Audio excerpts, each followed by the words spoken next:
All right, everyone.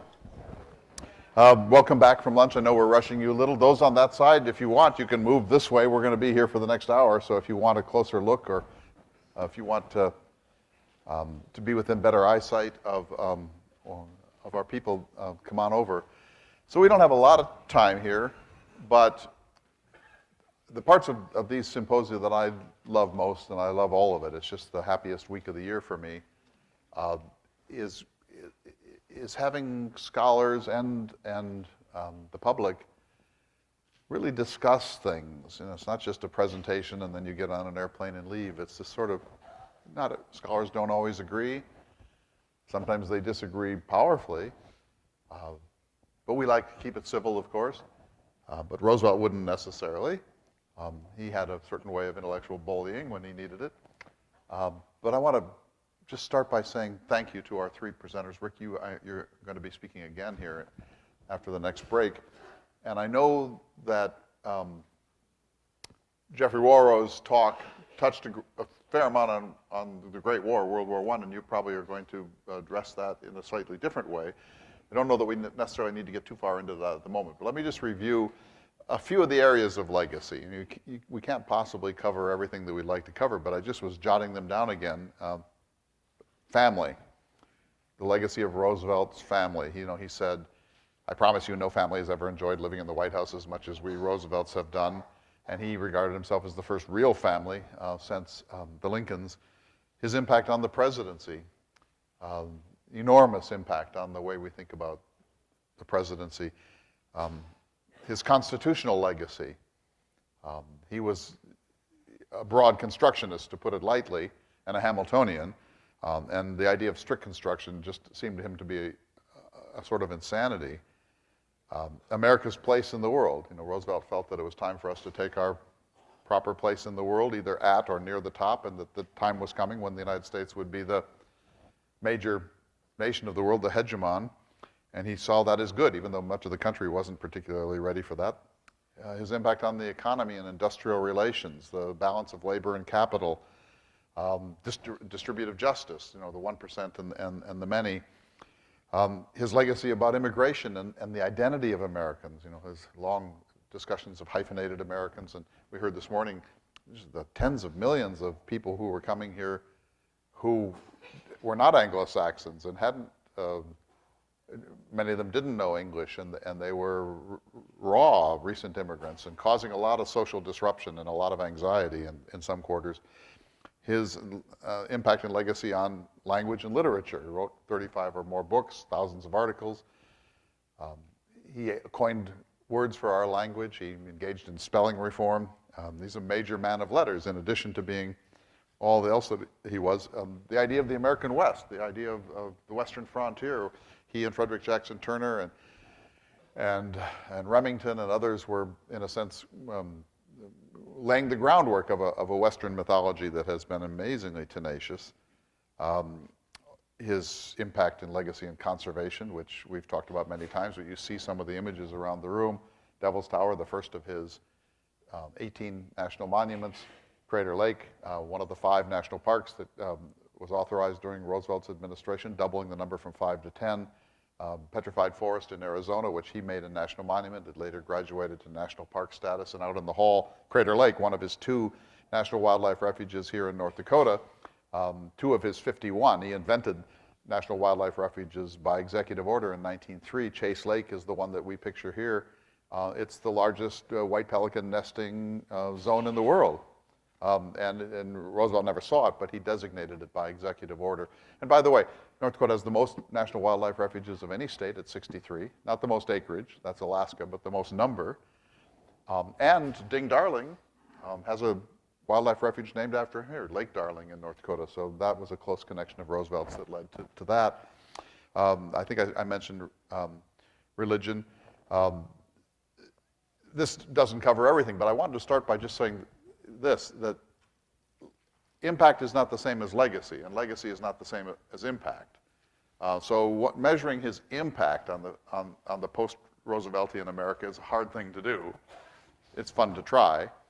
But legacy is a little bit easier because we know he has a legacy of writing. That's measurable. We know he has a legacy of pronouncements. We know that he has a legacy of the refurbishing of the White House, Sagamore Hill. Those are things that you can get your hands on. But impact is a much more elusive concept. So just to lay the groundwork there and pick it up wherever you want. Michael, you start, and we'll just see what happens. And we'll get you involved as soon as we can. Is this on? Yeah. I don't know where to start there, other than to say that's not a comprehensive list, but you probably couldn't make a comprehensive list if you wanted to. And it's interesting at the lunch when the religion was mentioned, he had a strong faith, Christian faith, and he kept a Bible with him often. That's a side of Roosevelt you don't often hear about. And the family man is probably an understudied one as well. And I'm editing a book now, reminiscences of TR's contemporaries, and one of them is his son's Kermit. His best friend is a guy called Barclay Farr, who grew up in New Jersey and hung out with Kermit a lot. But they also got into some really troublesome activities, setting fireworks off at neighbors' houses, blowing up part of the house as a result. They raided the White House pantry on a bank holiday weekend, which means that they couldn't get food in for the guests that were coming for Labor Day or Memorial Day, I forget which one it was. They got up to some pretty troublesome activities, but Roosevelt never yelled at them. He gave them trouble for it to a certain extent, but he didn't yell at his kids. He was very tender with them. And he's also, he was a tender policymaker when it came to family and children. He started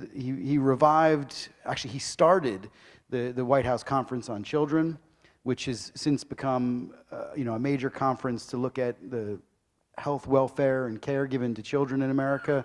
There's some really lasting legacies that we don't talk about an awful lot. We focus on the man, which is a very mythical image, and part of that myth is also his tenderness as a human being, and his compassion, his empathy.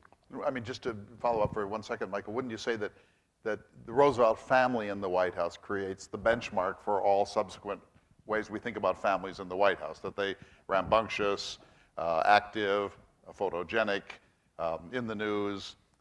He was not afraid to trot them out a little bit. Edith was more wanting to protect them, but now we think of families in the White House. We don't really think, say, and I mean no disrespect, but of the Trump family in quite the same way, or the Obama family in quite the same way. So Edith and Theodore Roosevelt were like you and Sharon, I think. Edith was keeping everyone to time and task, and TR was letting the kids walk into the Oval Office and disrupt important cabinet meetings to just have a chat about whatever. It's a really interesting family dynamic. Edith is the taskmaster, no question about it. The enforcer. The enforcer, and she's stern, not mean or unkind, but she's stern. And TR is he never keeps the time and gets into trouble with the boys. In fact, that's what Barclay Farr says in his remembrance of Roosevelt is that he just felt like he was another one of the boys, like he was a 10-year-old kid just messing around with his kids and his family. Now, there's other dynamics in there too. Alice Roosevelt was a complicated relationship. Her mother was not Edith Roosevelt, although she called her mother, and they acted very much like a family. So there are some complicated dynamics in there as well. But on the whole, yeah, I think you're right. They do sort of set the trend for this rambunctious, lively, and entertaining family in the White House. Yeah. Rick, you pick it up anywhere you want. No, is this on? Can you hear? Yes, now, Ken. All right. Hello, operator. Yeah, about the children, just sticking on that, and the family. Try this one. All right. All right, thanks. We all know the story. Yeah. How'd you do it? Put it to my mouth. Sorry? Oh, yeah, how about that? Talk directly into the microphone. Who's the wise guy here? We all know that Roosevelt said, I can do one of two things, run the country or control Alice and all like that. But the story goes he was so tender with even his sons that when they said goodnight, they not only kissed, but kissed on the lips, which is an odd thing, especially for a macho man and sons he drove. He could drive them hard, too. Theodore was sent home from Groton almost having a nervous breakdown because he was driven, he thought, by his father over the limit. But both the Roosevelts kept their children so protected, and he had a great relationship with the press. So he let them know it was hands off, except for certain postcards, an occasional newspaper photo. We saw the White House police, and Quentin was it there. That was great. That was not every day of every 7.5 years, so they managed that. And there's this both speaks to Quentin's native intelligence and also how the Roosevelts were as parents. But a reporter once cornered Quentin somewhere on the grounds of the White House or something to get a tidbit about what was going on. And the youngest boy, Quentin, said, I see the president occasionally, but I know very little about his personal life. Isn't that wonderful? He would have made a great president himself. I think he would have made a great president himself. But on the larger question, and you asked about legacy versus impact, and it's my opinion, and I only realized this as it flowed out when I was writing Bully, that I think somewhere between legacy and impact, I think it's arguable that Theodore Roosevelt is the only one of our presidents about whom the first line of the obituary or the first paragraph of his biography would not necessarily list being president as his main contribution as a person, as an American, as a human being. He had so many other activities and accomplishments, not to put down the presidency and all we talked about, all the balls he started rolling, but I think in a way that's his impact and legacy, the fact that he was omnivorous, curious, intelligent, bold, and a polymath. Everything he saw, he wanted to master and did, and that inspired me as a kid. I've been asked a lot since yesterday, why did you like Roosevelt? What attracted you as a kid? And even though I was young, I realized in the history books that this man had integrity, and he had honesty, and he had strength. And oh yeah, the Panama Canal and all like that. So somehow, and cartoons show this, but somehow that personality comes through history, and that's a unique legacy. Well, just on behalf of Jefferson, I have to disagree with you because you said that he's the only one for whom the presidency wasn't the thing. Jefferson said Declaration of Independence, Virginia Statute of Religious Liberty, and the University of Virginia. Didn't even mention the presidency as one of his achievements. So neither did Roosevelt. Right. And one of my favorite of all stories as we leave family here is a reminiscence by Eleanor, that not our Eleanor, but the Eleanor who was the wife of Ted, his son. And she said, she gave this reminiscence about her first nights at Sagamore Hill. You know the story. And she said, this is the most exhausting family you've ever seen. She said, they play hard, they roughhouse, there are pillow fights, they're all talking and shouting, everyone's trying to get in on the conversation. They go out playing point to point, and they're shooting stuff and lifting stuff and doing haying. And she said, it all goes on all day long until you just want to go to bed. And then finally, it's time to bed, and they all kiss and hug each other for a long time. And they finally bed down, and then somebody jumps up and says, I had a story I wanted to tell you, and they all start up again. And it's just like, you get the sense, it's like Walton's Mountain from the old show, that the Roosevelts will just not go to sleep. And poor Eleanor was like, how do you survive this family? It's a glorious, and you talked about the sense of humor. TR had a sense of humor, and he inspired humor in other people, because everyone got that there was a clown in there somewhere. Jeff, pick it up anywhere you want on legacy, impact, any of these areas. Okay, is this working? Am I holding it? Yeah, you're fine. You're fine. You got it. Well, I just wanted to say, I like Ryan Swanson's thing about TR sports, and I just wanted to, because I wanted to say it at the thing, but there was no opportunity. He talks about this mayor of New York City, John Mitchell, whose nickname was the Boy Mayor. He was like half of Roosevelt's age, and Roosevelt passed him as a 30 pounds overweight, recovering fat. That was pretty impressive. Mitchell died less than a year later of a heart attack.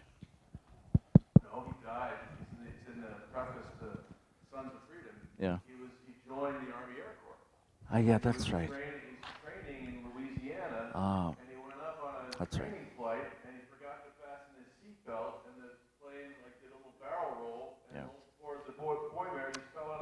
exactly. And went 300 feet to his death in a marsh or a bayou.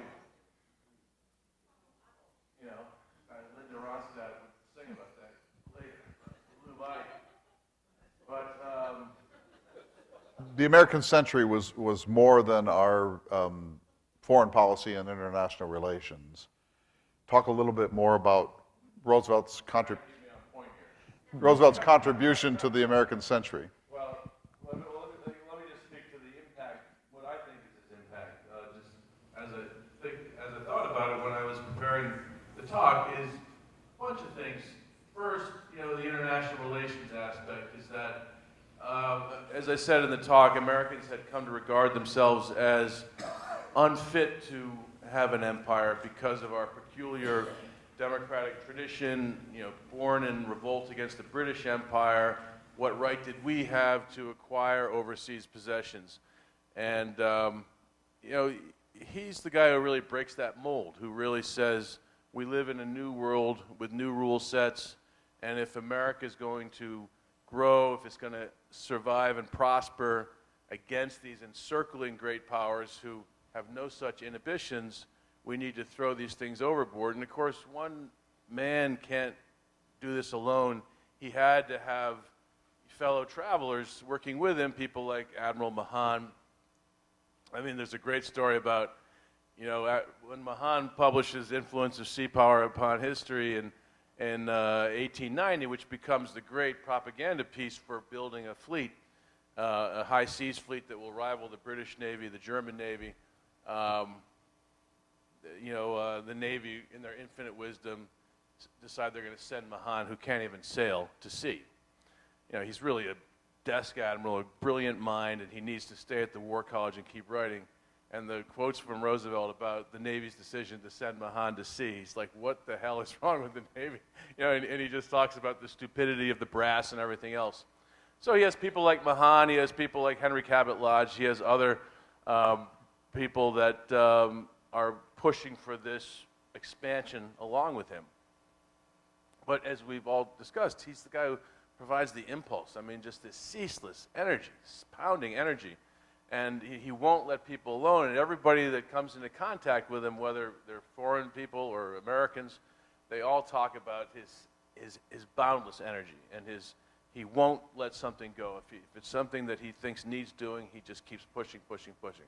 So he doesn't single-handedly do it, but he's a powerful force in making Americans, drop this pose that we're too good for empire. And remember, there's a lot of opposition to it. People like Mark Twain. Mark Twain is, hotly opposed to U.S. empire. Talks about how Americans can't play the European game. We're different. We're just constitutionally different.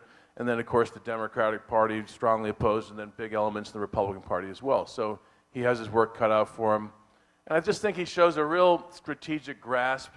And, in his second inaugural address, Woodrow Wilson talks about, because you're preparing to take us into this First World War, and he talks about we have to leave behind, I forget the exact, it's in the book, but he uses the word provincial, our provincial mindset. America has always been a provincial power. And we can no longer be a provincial power. We now have to step into the front rank of nations, and we have to intervene in world affairs. And this is something that Roosevelt grasped long before for all those economic and strategic reasons that I mentioned, I enumerate in the talk, all those statistics about GDP, about population, about national power. And he senses this, and he wants it. I mean, the shame and the anger he feels when we don't take Hawaii in the 1880s during the Benjamin Harrison administration. He's just incensed because he's sure that we're leaving this on the table and somebody else is going to come and pluck it. So, he really this business of the U.S. as a global power. As the U.S. Navy says, don't piss us off. We can be there. We can be anywhere in the world in 24 hours. That idea of a expeditionary America that is present everywhere as sort of a system administrator for the world.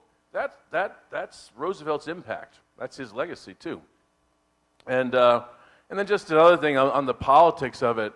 It's a truism now that whether you listen to Democratic debates or you look at the Republican Party, you know, the factions that are on the left and the right, the hardcore Trump people and the hardcore progressives, they're a very small number. Most of America is in the center. You look at the polling data for things like, you know, universal background checks. I mean, it's just like 90%. Most Americans are very reasonable people, very centrist people, and Roosevelt knows this. And I think, you know, Roosevelt would be appalled at the state of our politics, as he was appalled by the state of his own politics. And that's why I think he was so active in this progressive agenda. And he was so determined to make sure that the Republican Party represented the progressive agenda, that it didn't slip back into this kind of cozy relationship with big business. And why he was so jealous in a way of Woodrow Wilson for stealing his thunder in a way. But that's another big piece of Roosevelt, the way he grasped that America is driven by this vital center, and he tailors policies to this reasonable vital center. And you know, we drift away from that time to time, but I think it's always there, as is today. The vast majority of Americans would embrace Rooseveltian policies if only we could find a Roosevelt. So, Michael, let me ask you a question about, so oh, sure, please. I think it's I think your talk is really stimulated me and my thinking about Roosevelt as kind of schizophrenic, in that he's, or multiple personality, you know, in that he, before the War of 1898, he is touting about expansion, but then as soon as he becomes president in 1901, he's no longer talking about benevolent assimilation, and he's no longer saying that the Philippines, I mean, this is something he steps into. It's not something that he wanted. He didn't want to acquire the Philippines, I don't think. Now, he did want to acquire Puerto Rico. That was an easy geographical, you know, small population. That was a different story. But 10 million people in the Philippines, he sided more, I think, with Judge Day on, let's take Manila, a port like Mahan, as you're talking, that strategic idea. That's still there. But I wonder what you think about this multiple personality Roosevelt, the one where he's not in power, and he is a jingo, and he is touting expansion, and then the Roosevelt that is president, who strategically looks very different. I mean, the United States technically shrinks when Roosevelt's president. It loses territory. And in terms of power, that speak softly becomes more prominent than the big stick, nearly. I mean, that's my take on it. I just wondered what you thought. Well, I mean, I think that I agree. I think he doesn't give a lot of thought to the problems of assimilation. I mean, he does reference it, and he talks about the difficulty. I mentioned during the talk how he sees the great weakness of the British Empire, that is trying to federate all these different peoples without a sort of common core, and he sees the same problem arising in societies like the Philippines. So he sees this problem, but he's in his haste to grab this territory, because if he worries that, you know, Spain's going to lose these colonies, and Germany will step in, or Japan will step in, or Britain will step in. And, you know, he sees what's happened in China, where China has been carved up by the great powers, and sees the same thing playing out in the Philippines. So I think for him, the first step is to establish us there. Then we can worry about the rest later. Same with Hawaii. Like, you know, the quote where he says, I didn't create them, they're there, we got to take them, or somebody else will take them. Very pragmatic view of it. And again, I think it's really presentist, as they say in the academy, to not to say that you're being, but to say, you know, people so often do today, they'll be like, oh, they'll wring their hands over, he didn't give ample regard for this or the rights of the Filipinos or that, but nobody did at the time. Nobody did at the time, and this was something that he had an idea, a very paternalistic idea. We will raise them up, you know, the same way all the empires claim to do. But he was probably a little bit better intentioned than others. But he didn't spare too much thought about it, but nobody did. He was chiefly concerned with the balance of power, and chiefly securing the best possible strategic configuration for the United States. Rick. Yeah, the problem that a lot of people seem to have with Roosevelt and assimilation, from my point of view, is not that he resented newcomers or recent immigrants, or we know he was an Anglo-Saxon champion, but the greatest decade of immigration in the U.S. was 1900 to 1910. And if he was so much against immigration, he would have lifted some sort of finger to stop that, and he didn't. He was against the hyphenation because he wanted people to be Americans, not necessarily because they were the scum of the earth and could pretend not to be. That's my view. It's a little nobler than history has turned it to, but I think if there's a schizophrenia aspect, it's not so much with him through the years, through his life, but the American public. And here's what I mean from my point of view. In 1920, it was pretty much assured and assumed that he would be president again if he wanted to. But James put out the light, so that didn't happen. But he would have been president again, it seems. I don't believe that the same Theodore Roosevelt could be elected to almost anything today. The same policies, his writings, and all like that, but he was so distinctive as a person. All the things we're holding up as positive virtues, his eccentricities and everything. He would be savaged on Saturday Night Live. He'd be on Saturday Night Live. He'd get himself right in there. Well, he might, but he just wouldn't be viewed the same way. Now, part of it was the times. I mean, this photograph, we talk, every president before Roosevelt had to be formally attired and all like that. He loved the shiny top hats and everything and the swallowtail coats. But he was very comfortable being, and by the way, you said that photograph was homage to North Dakota or something. It was taken in a studio in Lower Broadway in New York with phony grass and a backdrop. So that's included in the price of admission. But I really wonder how he would be perceived and appreciated by the public today. We'll never know, but it's not a slam dunk that he would be as revered as, you know, have record-making victories in his campaigns. Well, I mean, that raises a larger question. You know, one view is political genius will find a way, that if he were alive today, he'd figure it out. He'd figure out how to do it. Another is that, you know, tastes change and so on. Just one quick thing, I want to turn to the audience here, but about kind of the possibility of schizophrenia or manic depressiveness.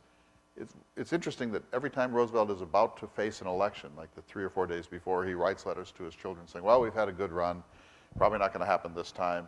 I've had the best life of the next number of people I know. If we have to go back, and he's constantly kind of preparing himself for defeat. And he has there's a super confident Roosevelt, and then there's a somewhat insecure Roosevelt, and they kind of vie for control of his being. And we're so thrilled by the super confident Roosevelt that we forget that there's this darker self-doubt that creeps in quite often in his life. You got to use the thing. I said like Churchill, Right. the black dog. And they could not enjoy each other, by the way. That's right. were Thoughts too or questions similar, for that's any why. or all of our participants? This is your chance to, yes, here, speak up. I think this question is probably more for Professor Warren. Is that what you're saying? I was wondering if Roosevelt ever made any comments regarding public policy towards the handling of the great flu epidemic of 1917, because that killed far more soldiers in World War I than were actually casualties of the war. And then there was the Sedition Act, and you couldn't criticize the government about it. That contributed to the goal. So I was wondering if he ever made any comments. Roosevelt in the last years maybe the flu epidemic.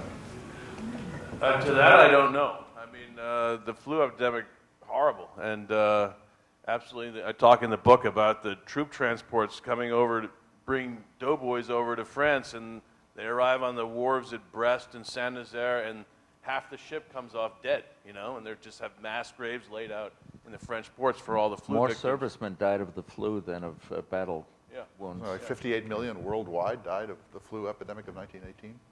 But as for what Roosevelt, I never came across anything. He's running out of energy by this time, for one thing. You know, this is getting really late in the game for Roosevelt. In his last couple of years, you know, Corinne later said that the River of Doubt adventure took 10 years off of his life, and he was a sick man for much of the time in those last 3 or 4 years. I heard he made an appearance, a speech at an airfield outside St. Louis, and someone asked him how he got there, and he said, flu.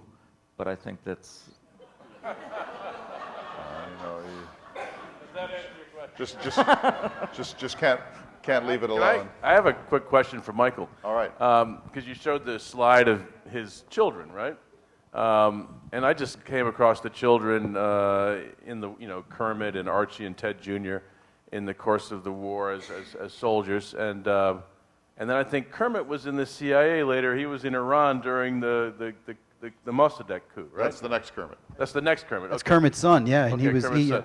Well, so then of Teddy's sons, what is the deal with them? They seemed a little bit eccentric. Were they? I think Rick mentioned this, that he really drove Ted, his namesake, very hard.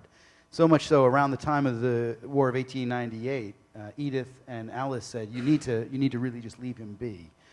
He got very sick, and I think there's Archie Jr., which would have been his grandson, who he only met for a couple of days. He died a couple of days after Archie was born, I think. He writes a book called, he was an intelligence officer in the CIA. He worked on Operation Ajax in Iran in 1955, 56, and worked with the British on basically bringing down Mohammed Mossadegh. And anyway, They're great. In one of my books, because he's in that, and here's one of the greatest quotes. He goes, "The stress was so bad that even the cigarettes and the vodka limes tasted awful." That was Kermit. Oh, that's brilliant. Archie, his cousin and close confidant, both of them were in the CIA, said that Theodore Roosevelt, gave them a model by which to live and relates the American century through their lineage. That the American century, which is why I think it's great that you titled your talk American Century, because most of us think of Henry Luce when we think of American century, but it's Roosevelt, and the connections between TR and the next generations are really clear and apparent through his lineage, but also through other political figures like Henry Stimson or Frank Knox that would have been in the war cabinet, Franklin Roosevelt's war cabinet. He drove his family very hard, though, too. Those boys were really, and I think his great regret with Quentin dying was that he drove him into the war. He drove his whole family into the war, and Quentin, his youngest son, then expires in the war. And no offense to the Roosevelt family, but we don't have to say that, so erase that from the tape. A lot of the problems in the Middle East are at the doorstep of Roosevelt descendants, grandsons. Overthrows, rewritten borders, and a lot of the resentments that happened during the end of colonialism and right after that were CIA machinations that were oftentimes architect plans by the Roosevelts. And Arthur Balfour, when he made his famous declaration about Palestine, when he was redrawing the map of the Middle East, he consulted Roosevelt. He visited Roosevelt in, I think it would have been 1917, in and around the time that I think the declaration comes the He following year. consulted TR. He visited Oyster Bay, and he talked to TR about the Middle East. And this was, so this was when he made a trip to visit Wilson to talk about the end of the war and negotiating the peace settlement. And on his way out of the United States, he goes to Oyster Bay to meet someone that he had only become friends with after TR had left the presidency. They meet at Chequers in England in 1910, and they spark up a relationship. And Balfour, a former prime minister when TR was president, becomes an important character in the British war cabinet, and eventually the person responsible for redrawing the map of the Middle East. I guess, Mike, if you think about political dynasties like the Kennedys or the Bushes, or even the Clintons, there seems a real continuity between the figures. But then you look at the Roosevelts, and there's this big, your slide pointed to that there's a huge debate among the children, like, well, is he more like Ted or is he more like Franklin, right? And so if you talk about a Roosevelt dynasty, well, what does it mean? I think they come to grips with that in World War II. I think that's why the American Century is such a fitting title for how the Roosevelts conceive world power and America's place in the world, is that Ted gives up the fight with FDR in 1944, I think, and then goes into the war. Alice is the only one that continues to fight for a different idea of TR. The sort of a peace overcomes the family, and they kind of agree that Franklin Roosevelt, in many ways, is a rightful heir and descendant of TR. I think there's a convergence of sorts there.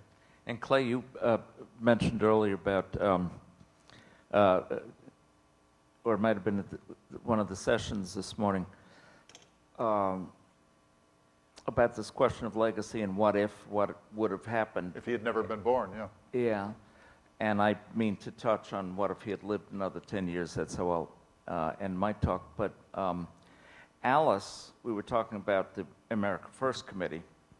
Well, talk about the League of Nations. Henry Cabot Lodge, Roosevelt's blood brother, was a mild reservationist.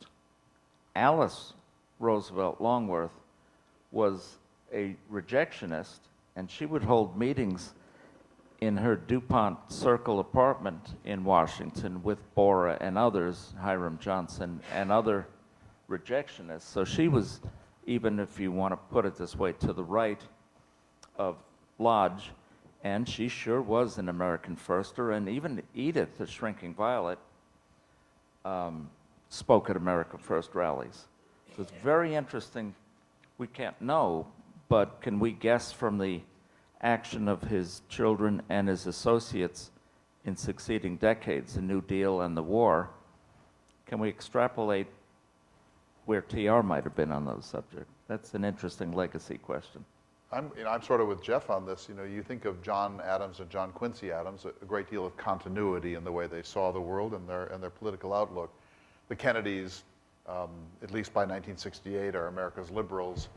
I was shocked this morning when you showed that slide and showed us that even his own children, not his grandchildren, not the Hyde Park Democrat Franklin side, but his own children are at war over his legacy, and that Archie can think that a kind of pseudoscientific racist tract is in line with his great father's view when almost none of us would ever see the possibility of that. So how does it come about that children of so colorful a figure who had such a deep commitment to family and a cohesive family that's always talking all the time, how can the children be at war over the man's basic principles?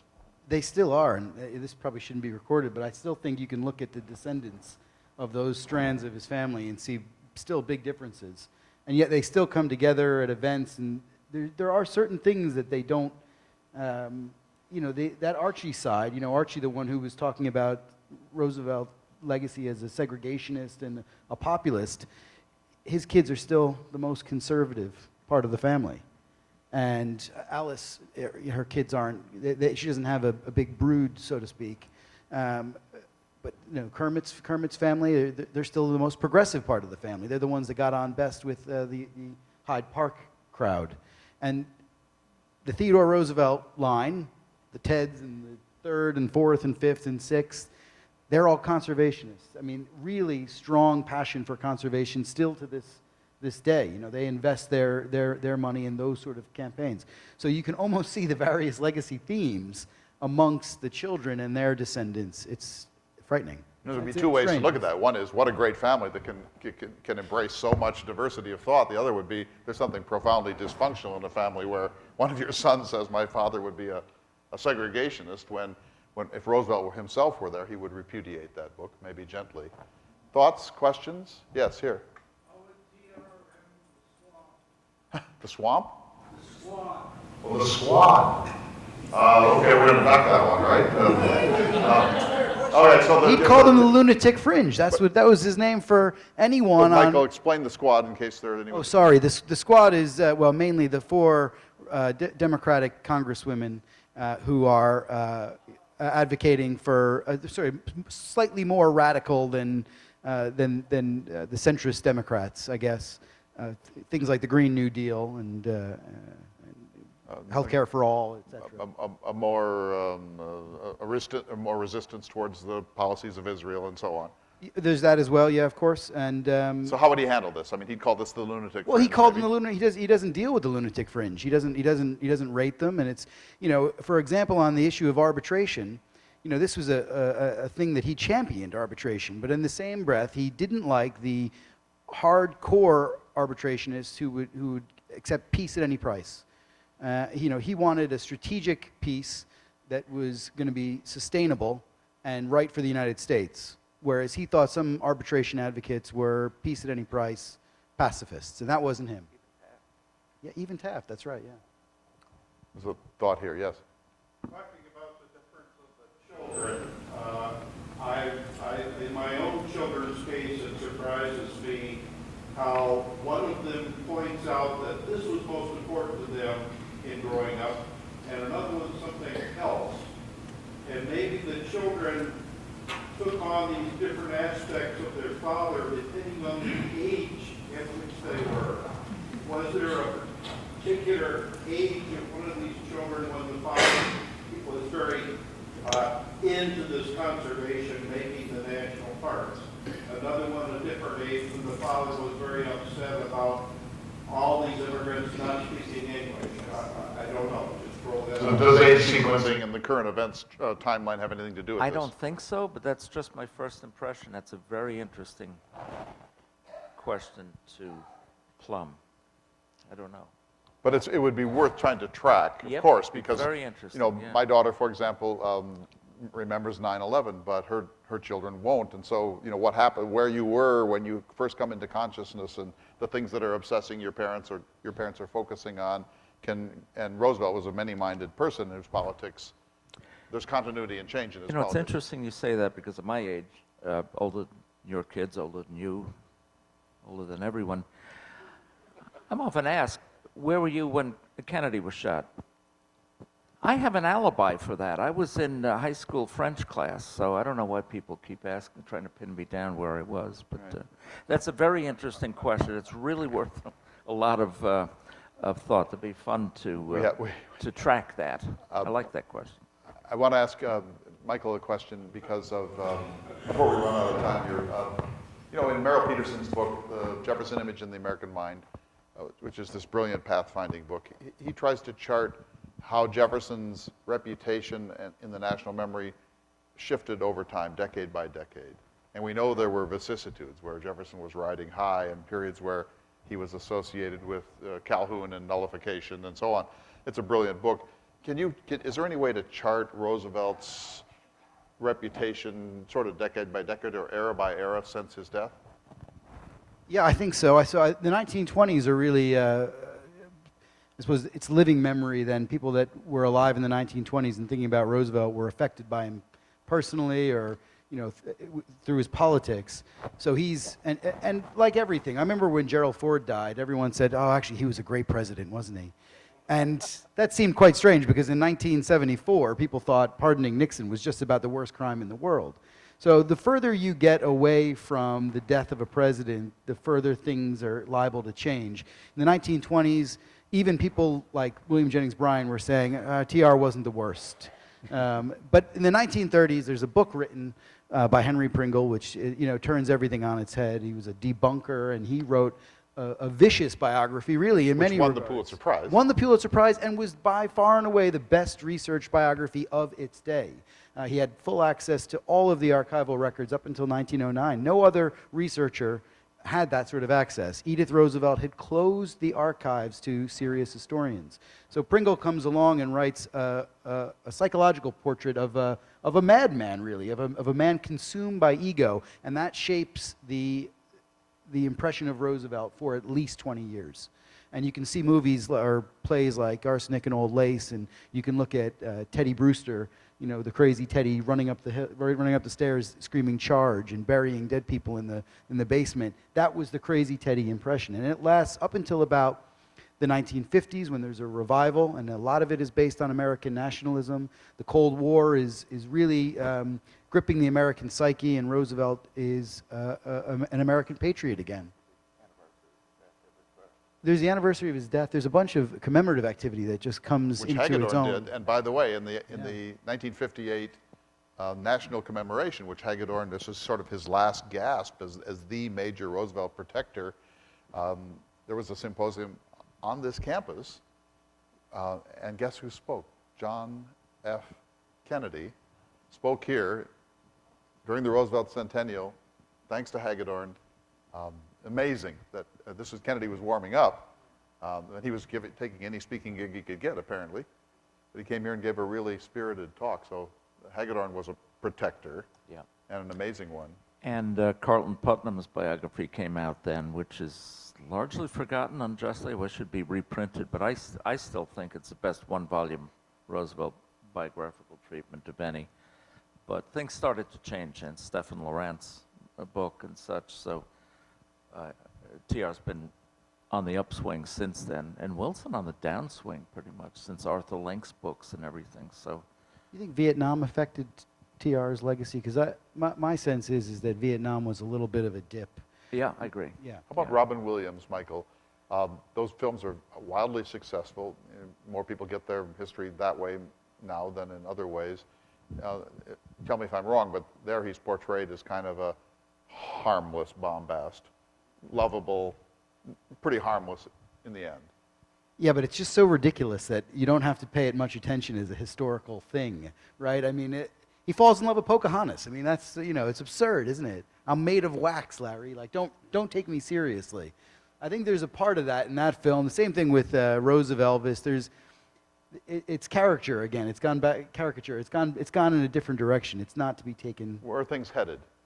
Well, I think your point actually earlier was quite astute about Roosevelt's warts being more pronounced now than they might have been in kind of the 90s up until the late 2000s. So I think the chance of him being seen as a racist, as a demagogue, as a Jingoist. as a jingoist, I think those sort of themes could become more popular again, depending on where things go. And again, he wrote so much that he makes it easy. If you want to go mine something out of Roosevelt that puts him in a bad light, it's a pretty easy thing to do. Native Americans particularly.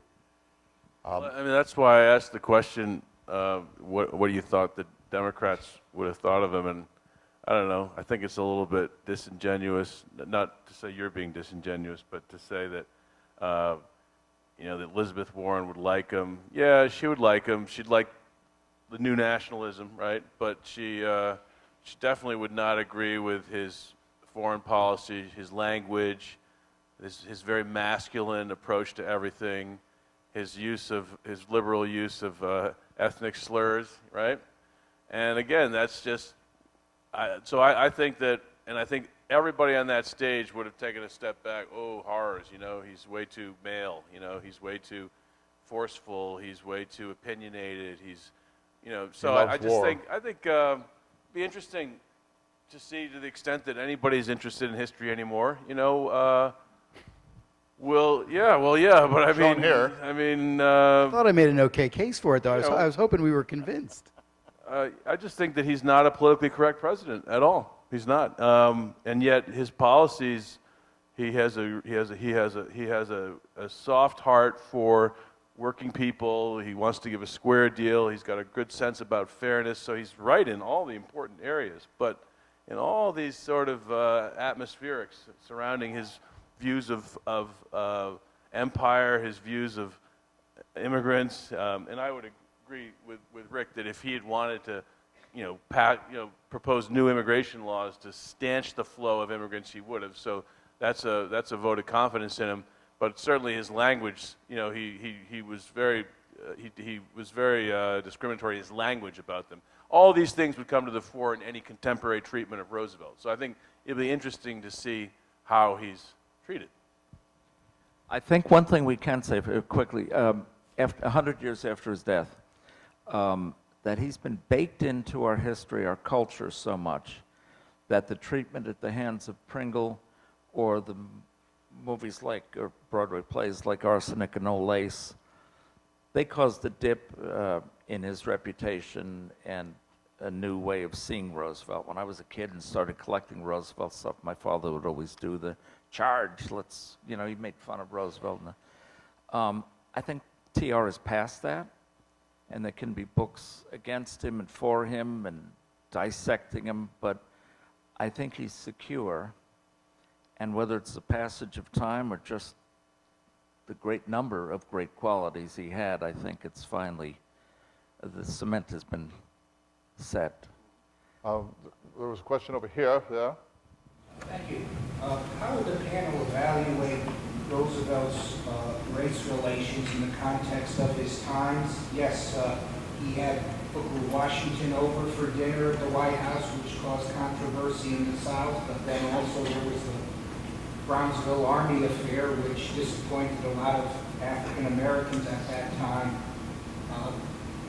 Just curious as to how within the context of his own times, you would evaluate TR's race relations? You know, Roosevelt has raised a very, very, very complex subject and don't have a lot of time to pick it up somewhere. Well, maybe it's too difficult to evaluate them in their time.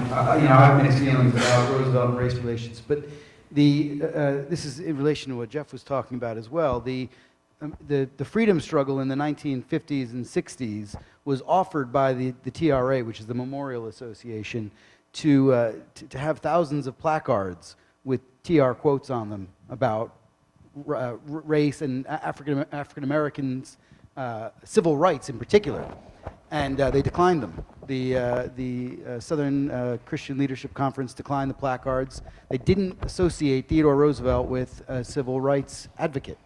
So in his time, I think it would have been very similar as well. People wouldn't have seen him as a civil rights advocate necessarily. Although I think at a local level, he promoted African Americans in particular to posts, political posts, local posts, that more so than any president of that time. And he held the town in Alabama, I think it was Alabama, hostage. Mississippi, yeah. Mississippi, female postmistress. And, Minnie Cox. yeah, Minnie Cox. Black woman that was postmistress of this small town. The white folks in the area were really appalled by that, so Roosevelt closed the post office. Closed the post office. So go until get they your mail accepted somewhere it. else then if you So want. there are many stories like that, but something I've never seen discussed much, and I don't know who would agree or disagree, but the Brownsville incident is so often held up as the Exhibit A, and the fact that Roosevelt was, when all is said and done, Black soldiers a go on a racist. melee. Eventually, Roosevelt dishonorably discharges 140-some African-American soldiers. Right. And it was a controversy at the time. But I think if that had been an all-white regiment, it was Roosevelt's character to say, if no one's going to fess up, you're all out of here. I don't think it was a black issue. And I think that's Roosevelt's personality. I don't think it was his reaction to it. I don't think was racially motivated. That could be a long and interesting debate. It would. I asked Sharon for 5 minutes. She gave us 2, but that's a lot. So we'll take one last question. I saw one over here. Here. It's not really a question, it's just a comment. I think in terms of legacy, I think maybe the thing we should think about most is that he was a genuine hero. A hero. And we need a hero today. And even though the pendulum goes up and it goes down, we need a hero. So hero. That comment has been made before in Time magazine. Edmund Morris, George Will, and Pete Axlam, they wrote about how we need a hero. And this was at the Watergate had happened, and Carter was president, and no one was happy with Carter at the time. And that's exactly what they wrote. We need a hero. And you know what happened? Edmund Morris and David McCullough wrote their biographies of Roosevelt in '79 as a direct result of Watergate. They both say that. And so we see a revision of Roosevelt based on the American psyche. That happens. So to close, we're going to close, and then we're going to take a short break, and then we're going to have our next session with Rick Marschall. And I know you have some thoughts about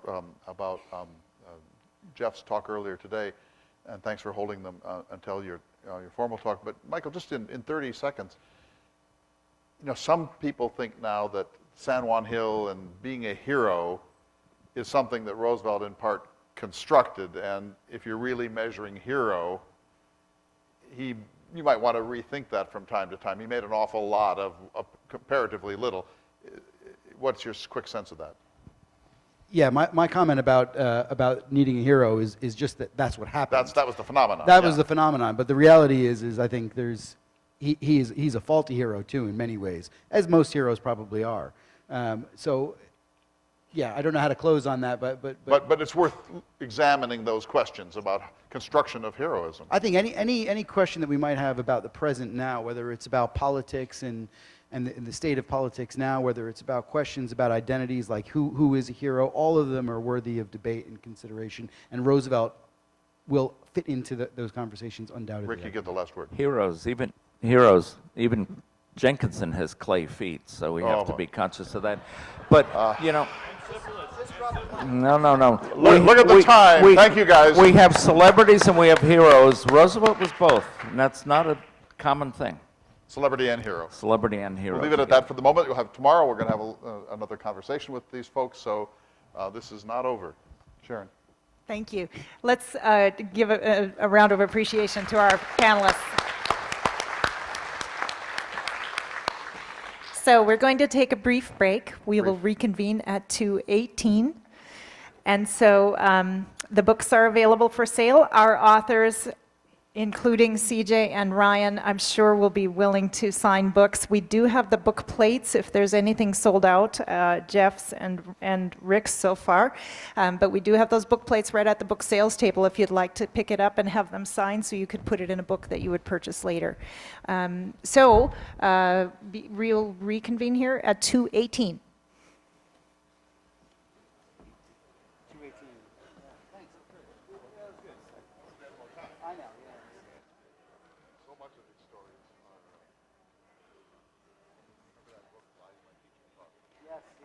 Once we get into a narrative in American justice, nobody knows. We never let it go. So we don't know. I'm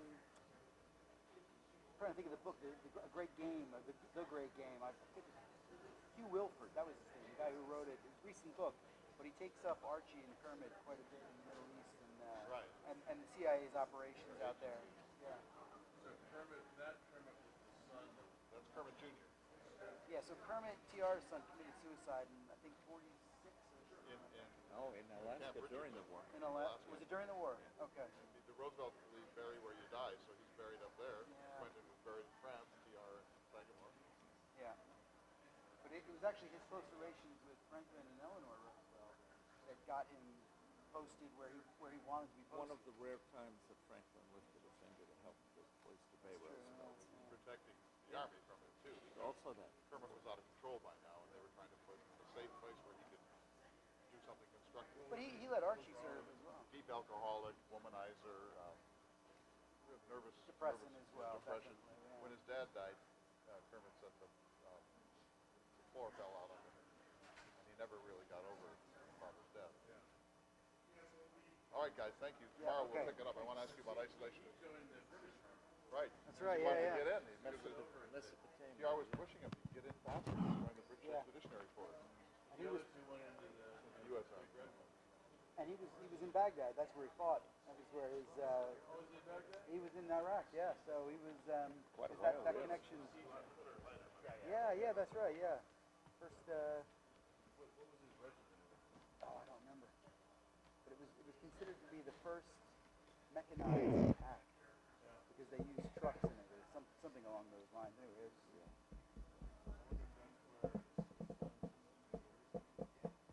It sure could be. He learned Arabic. I don't know, fluent or not, but he... Partner in crime was Miles Copeland, the father of Stuart Copeland, the drummer of the Police. Right.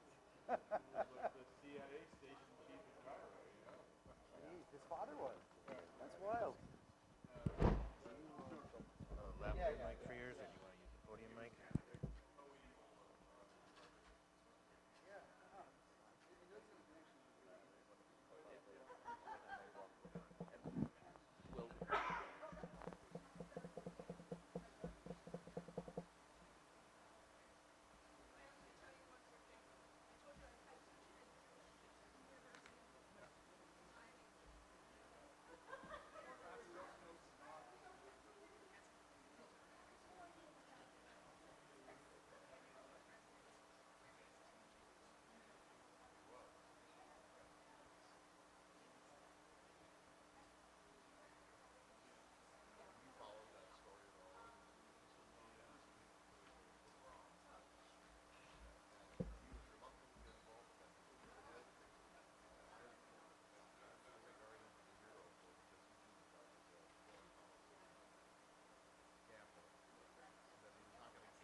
Put that wherever you want. Okay, great. Thank you. This one under your...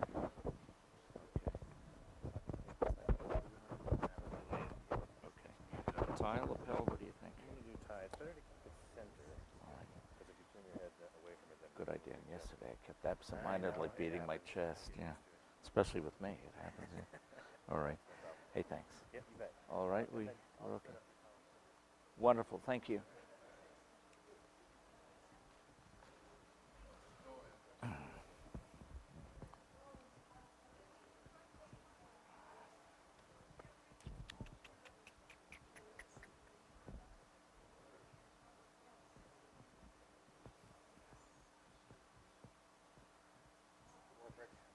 Thanks.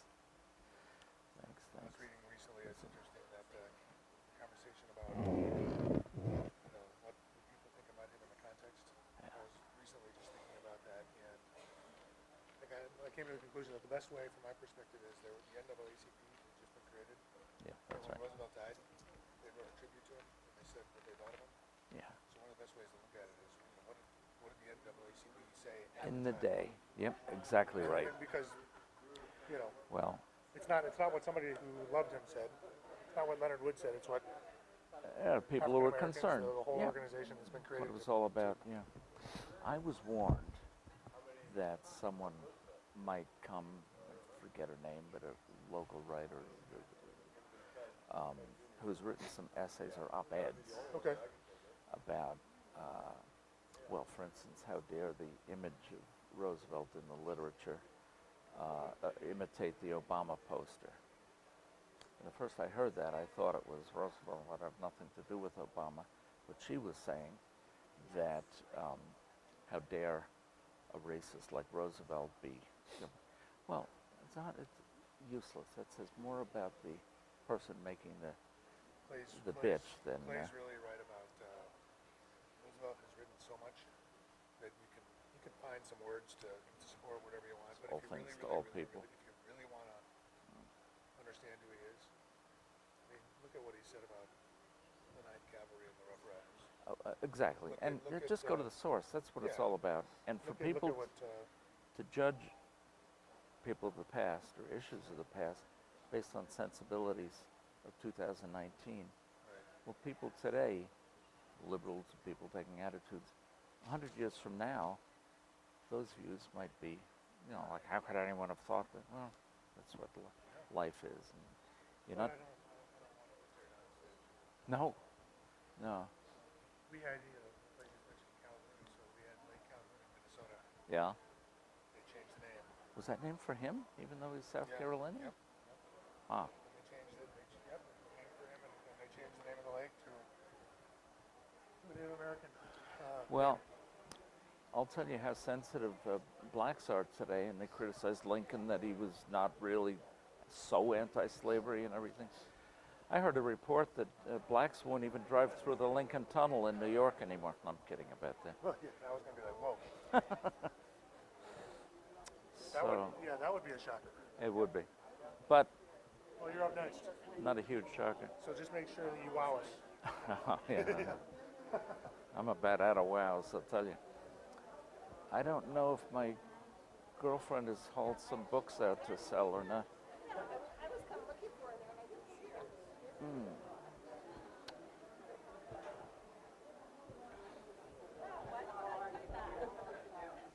Hey, excuse me real quick. Mahan, I've never heard that. Were you looking at me? Yes, I was. Is that because it's German? Like I was It's trying Irish. to figure it? It's Irish. It's Irish, yeah. So, No, is most it 'cause he's- most people I've met have been Mayan that pronounce right, it that that's way, what but and yeah. I had friends that grew up with their last name was Mahan. There you go, yeah. Wow. And McMahon Yeah. and mayonnaise. Yeah, well, I'm looking forward to yours. Okay. There were a couple times Are I we on speaker? glanced. Oh my gosh, might be. Yeah. This has been the Melanie Vitato Hour. Tune My in next special week for. guest.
Did he die?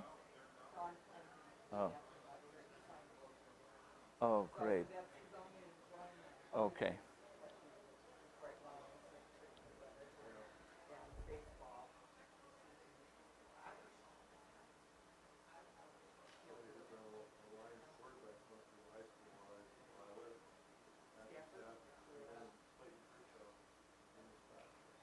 I didn't know that.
Yeah.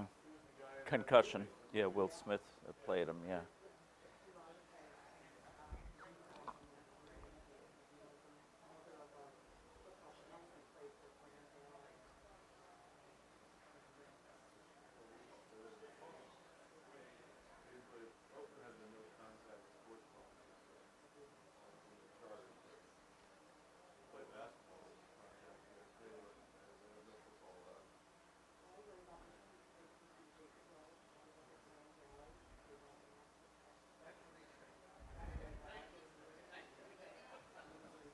Okay. I'm trying to connect. Yeah, okay, great. Here we go.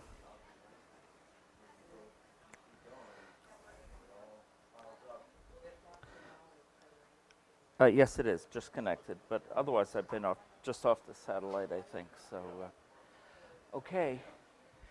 And I want to let you know, I've done a lot of research for this. Yes? Yeah. I never really have studied so much as in the last 2 or 3 months about Franklin Roosevelt as I have getting ready for this. I hope it's been fun. This is about Franklin Roosevelt, right? Yeah, it's fun. I'm going It's to all turn you fun. over to Clay and we're going to get started. Okay, great.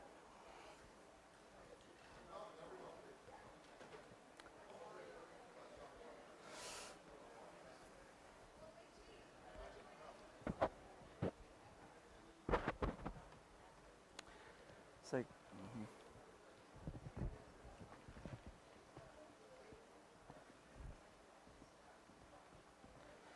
Clay? Not really, but Willing? yes. Okay.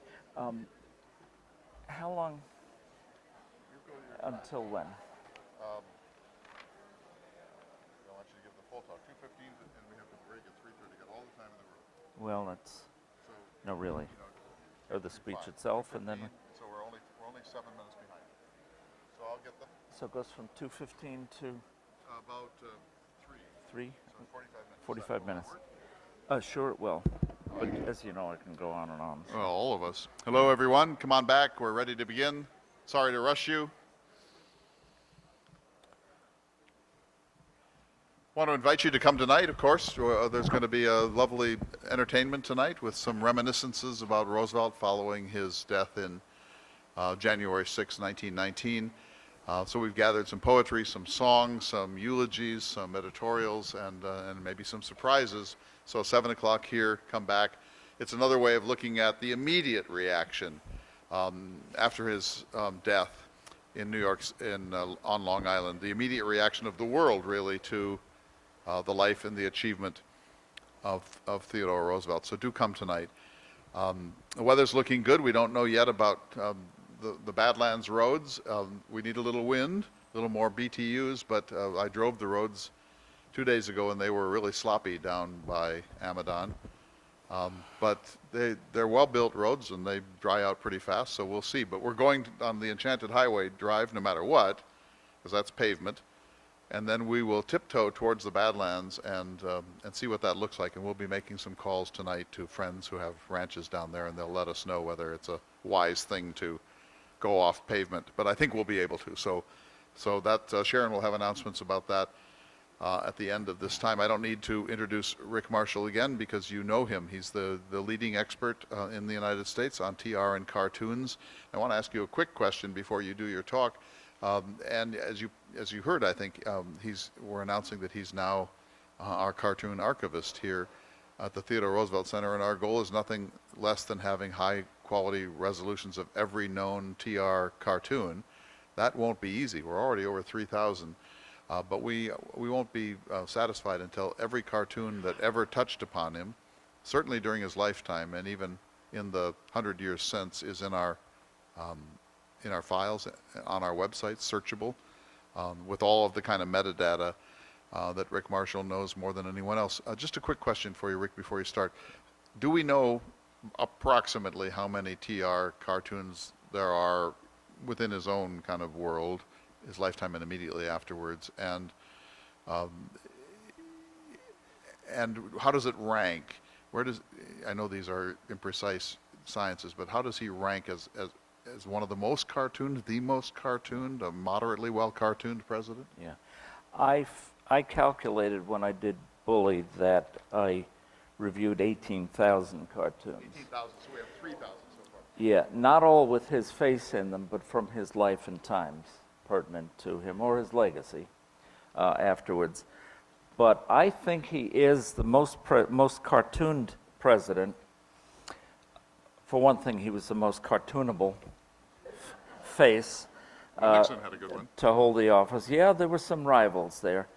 But, I mean, as a cartoonist looking for certain characteristics, I mean, he was irresistible, of course. But then it was the perfect storm. It was at a time when a lot of magazines started and flourished, and they were illustrated magazines. So all of a sudden, who was the topic in the news magazines or humor magazines? That great character in the White House. Newspapers flourished. Photo engraving came to newspapers, so cartoonists didn't have to scratch out chalk plates. They could draw pen and ink, and the photo engraving department would put it on the front page. And being a great subject, so everything was the right moment for Roosevelt to be father of young kids. I mean, everything was right. So Lincoln was not caricatured that often. Woodcut, not many papers, and Uncle Sam was pictured. Grant, Cleveland, no, not really. After Roosevelt, Wilson, even FDR, even through all his years, was often, the administration policy was as often depicted by Uncle Sam as by FDR. So that just adds up to Roosevelt, one more notch on his belt. Let me get out of your way. Rick Marschall, Great Heart and the Great War. Please welcome our special guest. Yeah. Thank you. I had a flashback before when Clay invited people to, anyway, it happened to me once. I was at the podium and someone said, why don't you, if you want to see Rick better, come on, all move in front of the podium. And like everyone moved away. It was amazing. So we have moments of insecurity and flashbacks. And I'm going to keep my eye on the clock because another similar thing to that was I was midway through a talk, and by way of apologizing for going on, you'll understand that, I said, excuse me if I'm not paying attention to the schedule, but I left my watch home this morning. And someone yelled out, yeah, but there's a calendar behind you. So I can take hints. And before I get to my notes, The two talks already today were so interesting and so provocative that I made some notes, and I want to address them very briefly. Otherwise, I'll wake up at 3 in the morning shouting that thought, and we all have that experience. Unfortunately, with me, I usually wake up at 3 in the morning trying to order pizza or something, but this is about the subject here. About Roosevelt's legacy, and I don't think anyone's brought this up, but I was reminded, I think this is pertinent, but when Lincoln died, as the legend goes, across from Ford's Theater, Edwin Stanton said, "Now he belongs to the ages." That is so true with Roosevelt. And there's the Roosevelt we know as historians and history buffs, and the Roosevelt we think we know, and the Roosevelt we want to know. Those are three very different things, and that's part of a legacy question.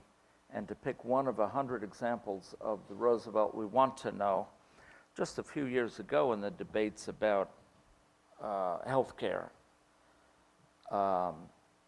President Obama and a lot of senators made the argument, and Obama went to Osawatomie to make this specifically, where new nationalism was introduced, claiming, he did this more than once, claiming that Teddy, he called him Teddy. We all know that Roosevelt said, anyone who calls me Teddy doesn't know me, so you'll, thank you. But anyway, he said Teddy Roosevelt himself, a Republican, was for national health insurance. Well, he never advocated that in the New Nationalism speech, or speeches between then and the Progressive Party platform, or the speeches he made, Confession of Faith and social justice and the popular rule. He was for industries to provide insurance, and he was for the government. This is as far as he went really with the regulatory state, suggesting that the government could establish guidelines and policies but not impose them. And yet, I don't know if America came to believe it or not, but a lot of people did, that Roosevelt was for, let me say, this policy or that policy, and it's not always the case. And it's why symposiums like this and institutions and programs like this are so important, because we can take away what we want, and a lot of people do that too easily. And we should do it with caution, because we can't play with history. One of the speakers talked about, and I know we have students here. Well, we're all students. No, we're all scholars, but some of us are still students. How do you make the distinction? It's how many tens of thousands of dollars a year your parents are sending to the school. But I've told students a lot through the years, and they ask me for advice on career and everything. And I have said things like, if you're a pre-med major, you'll go through life asking, where does it hurt? How can I make you better? And if you're a law major, you'll go through life saying, how can we find justice for you in this case? If you're a theology major, you go through life asking, how can I help you find God? How can we find God together? Now, if you're a history major, you go through life asking, would you like fries with that?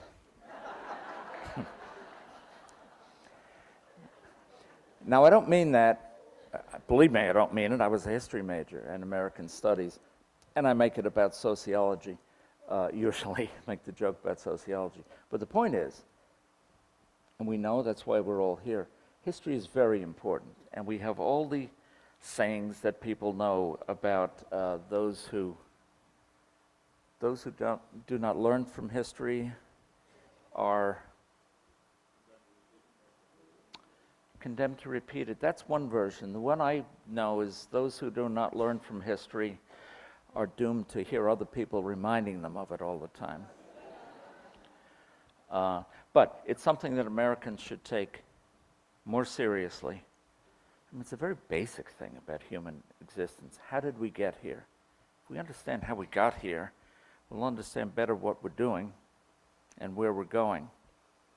And that's not the American style anymore. So the TRC, Dickinson State, and symposiums like this, we're at the front line of it. We're in a pattern, really, to hold back. We're like King Canute trying to hold back the ocean, but we can do it. But we should view it as a quest, not a mere hobby, I suggest to you. So 4 years ago, the theme of the symposium was World War I, so it's appropriate that we stop, and Jeffrey did talk about the war and the end of the war, but a lot of Roosevelt's legacy is not just what he did before and during the war, and in his last months afterwards in fighting the League of Nations battles and all like that, but in a real sense, a lot of what he did and a lot of the seeds he planted are sprouting today for good or bad. So it's proper to have at least one talk, I suggest, about his legacy, the anniversary of his death, and the anniversary of the end of the war that we talked about it. I'm going to ask, we've taken a lot of hand votes today, and you can call out answers if you have them, and not give me ballpark numbers. But how many, we just observed the anniversary of 9/11 18 years ago.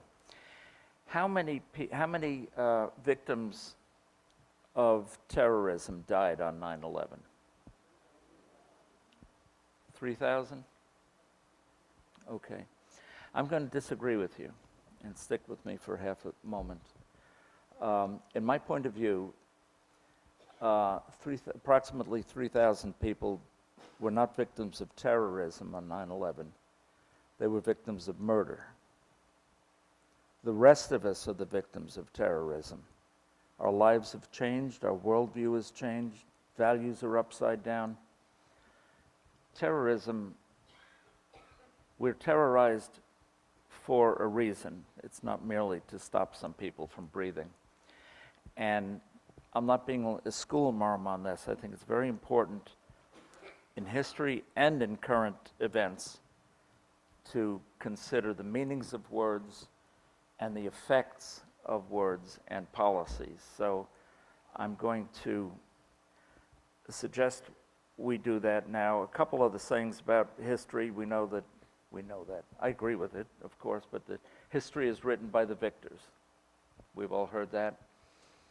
And we've also heard that the first casualty of war is truth. So that's the path I'm going to go a little way today. And I'm going to tell you, if any of you are particularly interested in World War I and Roosevelt with World War I, the books I reread to prepare for today. The Bugle That Woke America by Herman Hagedorn, 1940. We tend to, those of you who know Hagedorn's work at all professionally or his writing, and his poems, we tend to take him for granted, but his books were very good. The first book that really turned me on to TR was The Roosevelt Family of Sagamore Hill, 1954, and it is a wonderful book, very well written and captures the spirit of the family. Well, The Bugle That Woke America was written in 1940, and it was frankly an argument for America to intervene in World War II, and he was cherry-picking things Roosevelt did and said to make that argument. Nevertheless, since he knew Roosevelt, maybe the best of all people in the last year of his life, it's very valuable for that. Never Call Retreat by J. Lee Thompson. I think he's been a guest here, has he? I reviewed that for the TRA Journal, and it has its points. The Pity of War by Niall Ferguson. is not specifically about Roosevelt, but brilliantly talks about the war and a lot of the misconceptions about World War I since then. The same thing, The Illusion of Victory by Thomas Fleming, both those writers are revisionist historians about World War I. And I fall in with their lot. I think maybe the best might be Patricia O'Toole's When Trumpets Call. Michael Culline's book is not so much about the war, but Roosevelt's Ghost is wonderful. Learned a lot from Jeff's book, specifically this book of his, A Mad Catastrophe, which really describes what, and I've come to believe, the most useless of all of history's most useless wars. It was a stain on the human race. Of course, is Edmund Morris's third book of the trilogy, Colonel Roosevelt. Then a book I particularly like and recommend to you called T.R.'s Last War by David Petruja, 2018, recent book. And I recommend a little bit of a tangent here. Recommend the very short last chapter of that book to you, T.R.'s Last War, in which he speculates that Roosevelt, and he's taken Roosevelt through the teens and the reactions to the war and the battles, and including Roosevelt's health battles and everything. But he suggests, he doesn't claim, he suggests that T.R. committed suicide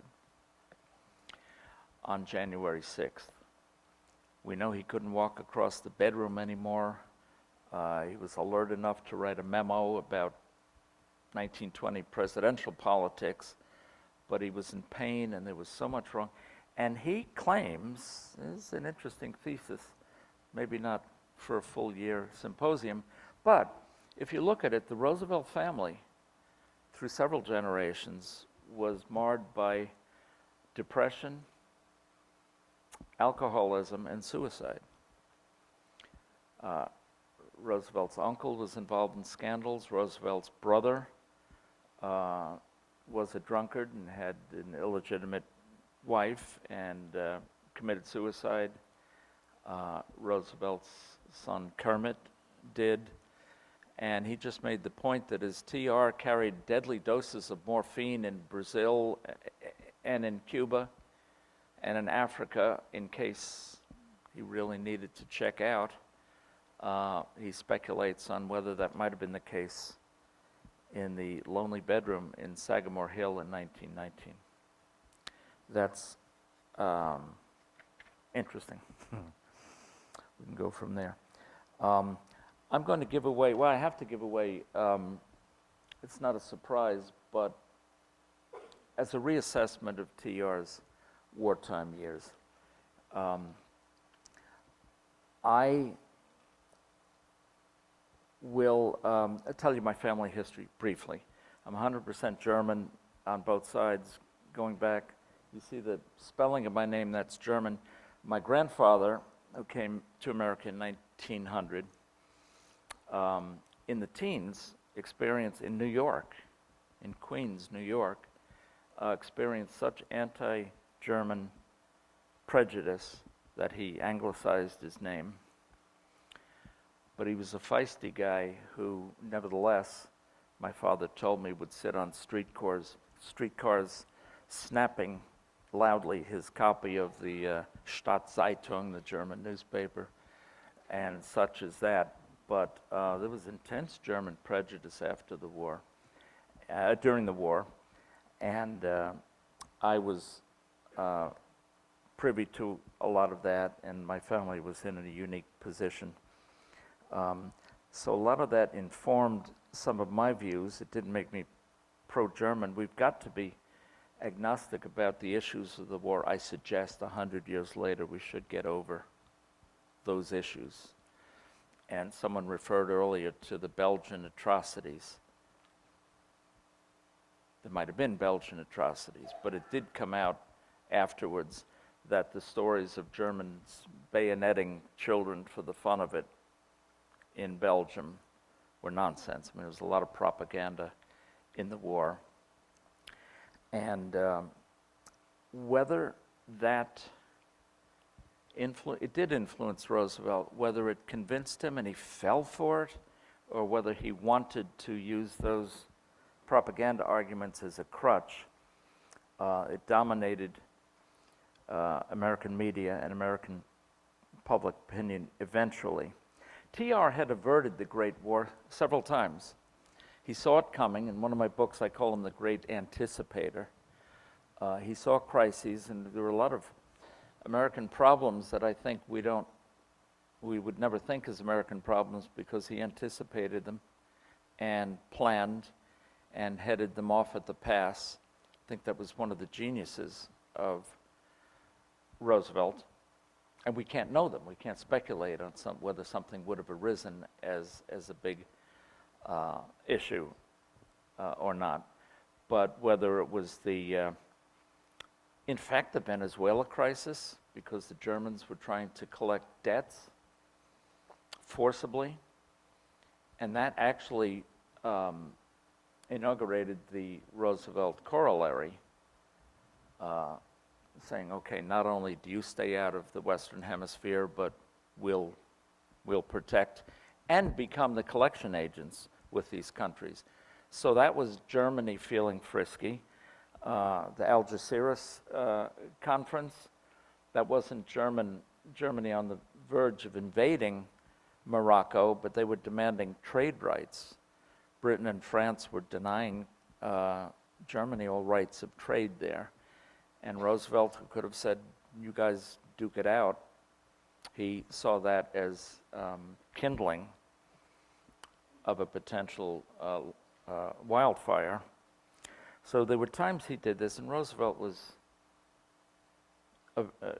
really a genius at whether it was an imperialist or not, or expansionist or not. He could see problems brewing and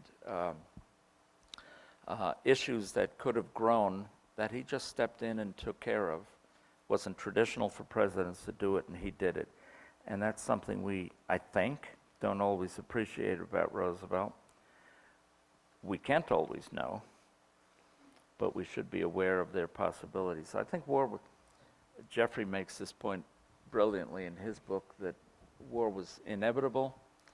There were so many, all those cousins, the monarchs were all cousins to each other. They were all fighting over borders, country versus country, language versus language. Catholicism versus Orthodox versus Muslim, languages, of course.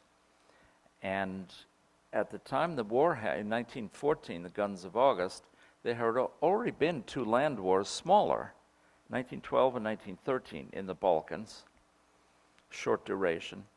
And then when that war broke out, as you'll know, it was within a month, the whole world, or at least all of Europe, was in flames. But it was not inevitable that we intervene. We didn't have to.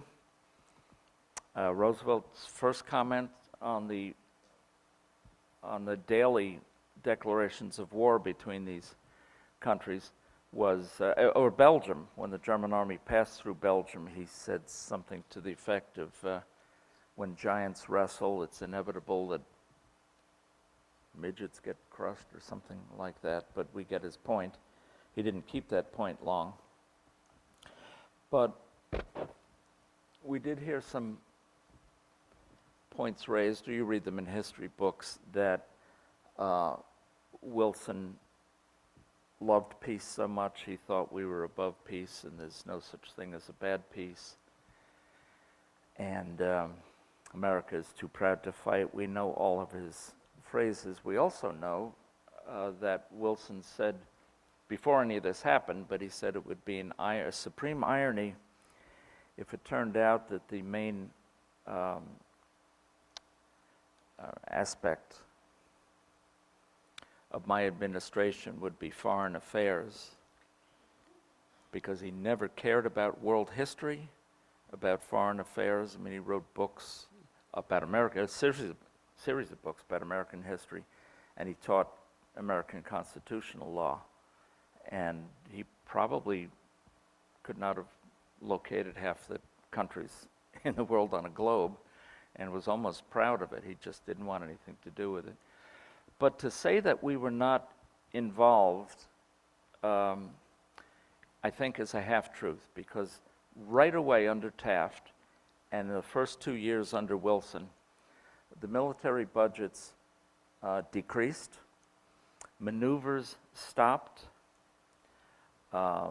military maneuvers.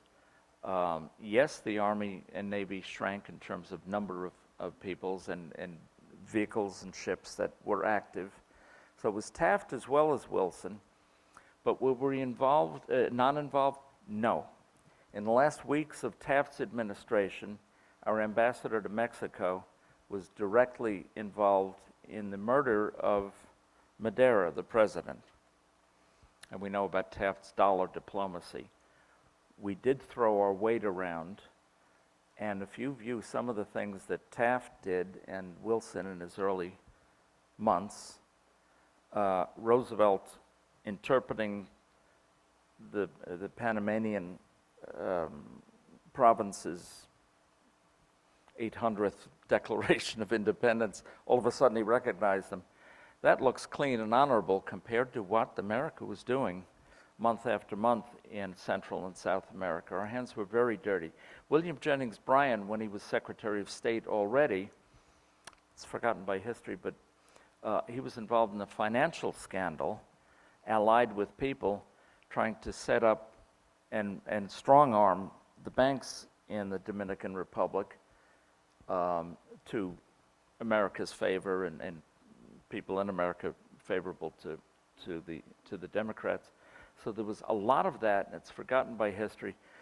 One thing to pause for a second, it's not just cartoons, but I've been a collector and pack rat all my life, and it's not just like, other people collecting matchbooks or something like that.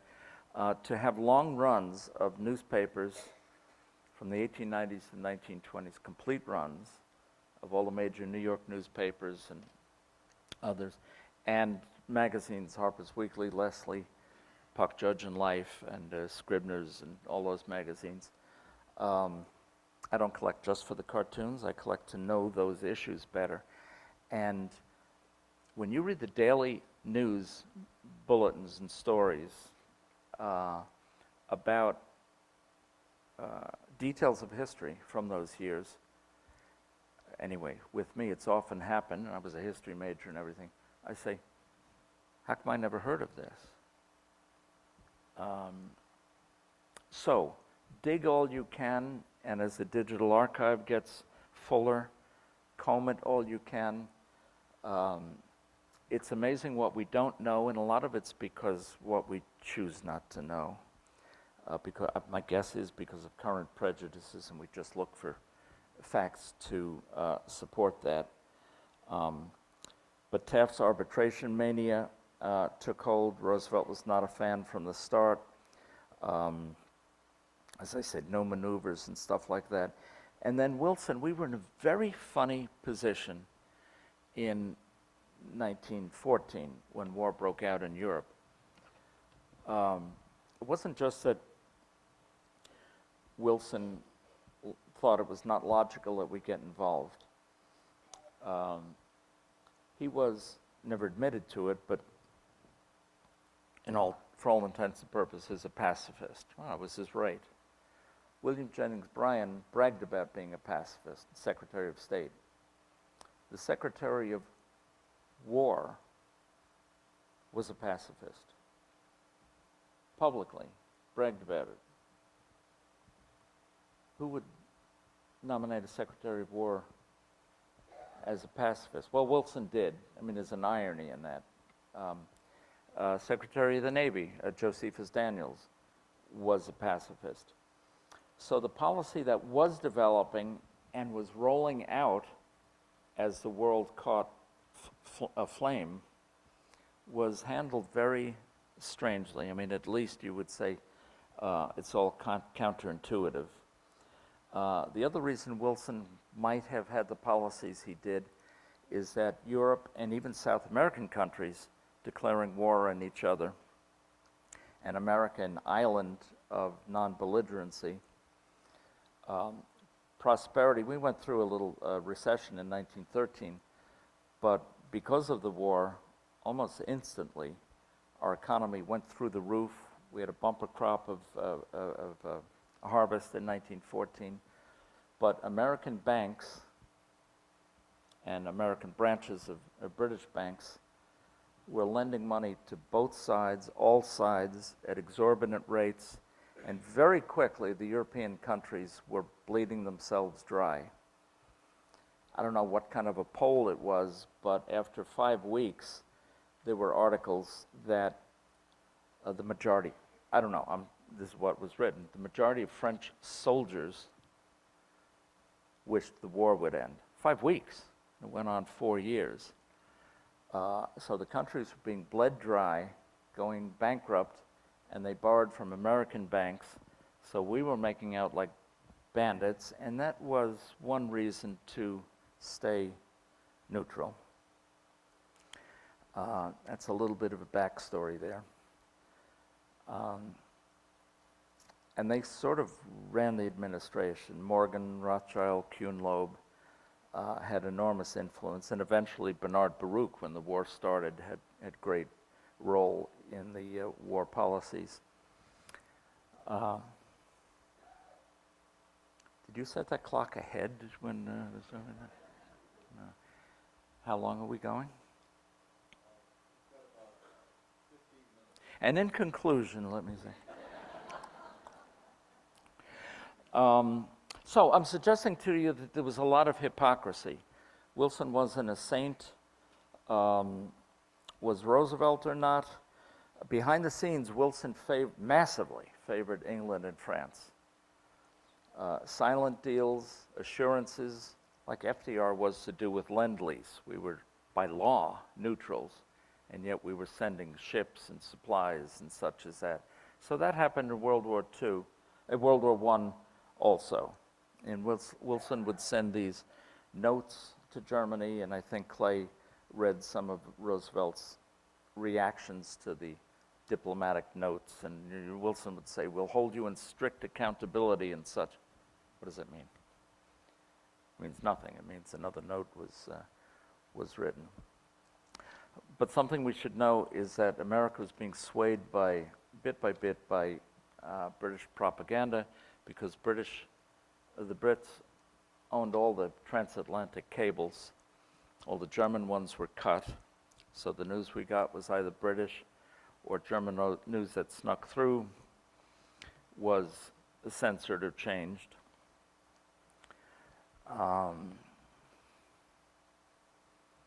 And the Brits were doing things like putting American flags on their ships to claim that if they were attacked by U-boats, they were violating international law. They were putting munitions, tons and tons of munitions, on passenger ships. And before, you all probably know this, but before the Lusitania sale, there were ads in New York newspapers explaining to people on the travel pages of the newspaper that British ships have been known to ferry munitions, which is against international law. We will treat them as belligerent ships. You're hereby warned that you're taking a risk if you sail on the ships. To make it right or wrong that they sank the Lusitania, I don't know, but Americans knew what they were risking by that.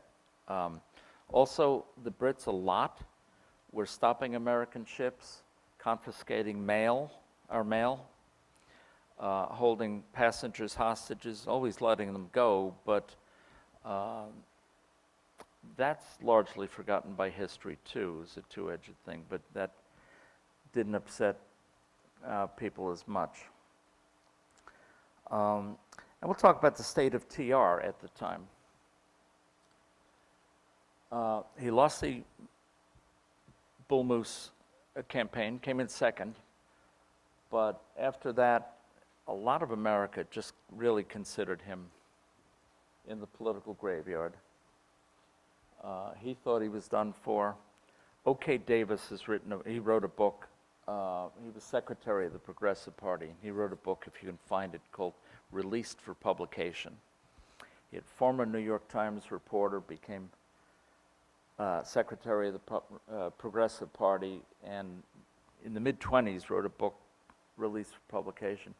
And it was about, most fascinating, not about the formation of the party or the people who were diehard bull moosers before it became fashionable, but very interesting chapters on Roosevelt after 1912 and 1914 and beyond.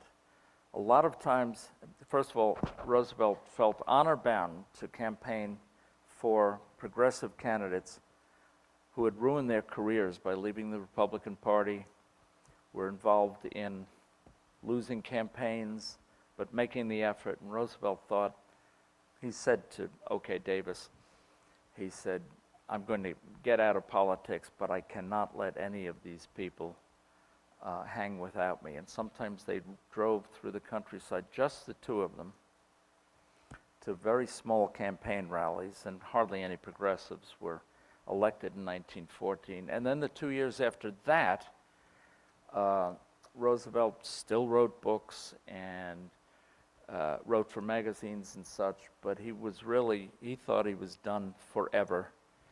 And that's where Roosevelt was. No one was listening to him, and he thought, and was mostly correct, that no one wanted to listen to this guy anymore. How does Kemble keep popping up here? That's how he was seen after the Bull Moose campaign. Who could put Humpty Dumpty together again? So when the war broke out, he started to dissent from Wilson's policies. And they were not welcome speeches or articles. America was largely pacifistic, or at least non-interventionist. And that song, I Didn't Raise My Boy to Be a Soldier, was very popular. It made Roosevelt's skin crawl. By the way, when war was declared and all the Roosevelt sons immediately volunteered, Edith Roosevelt said something like, I did raise my sons to be soldiers, but not the only ones.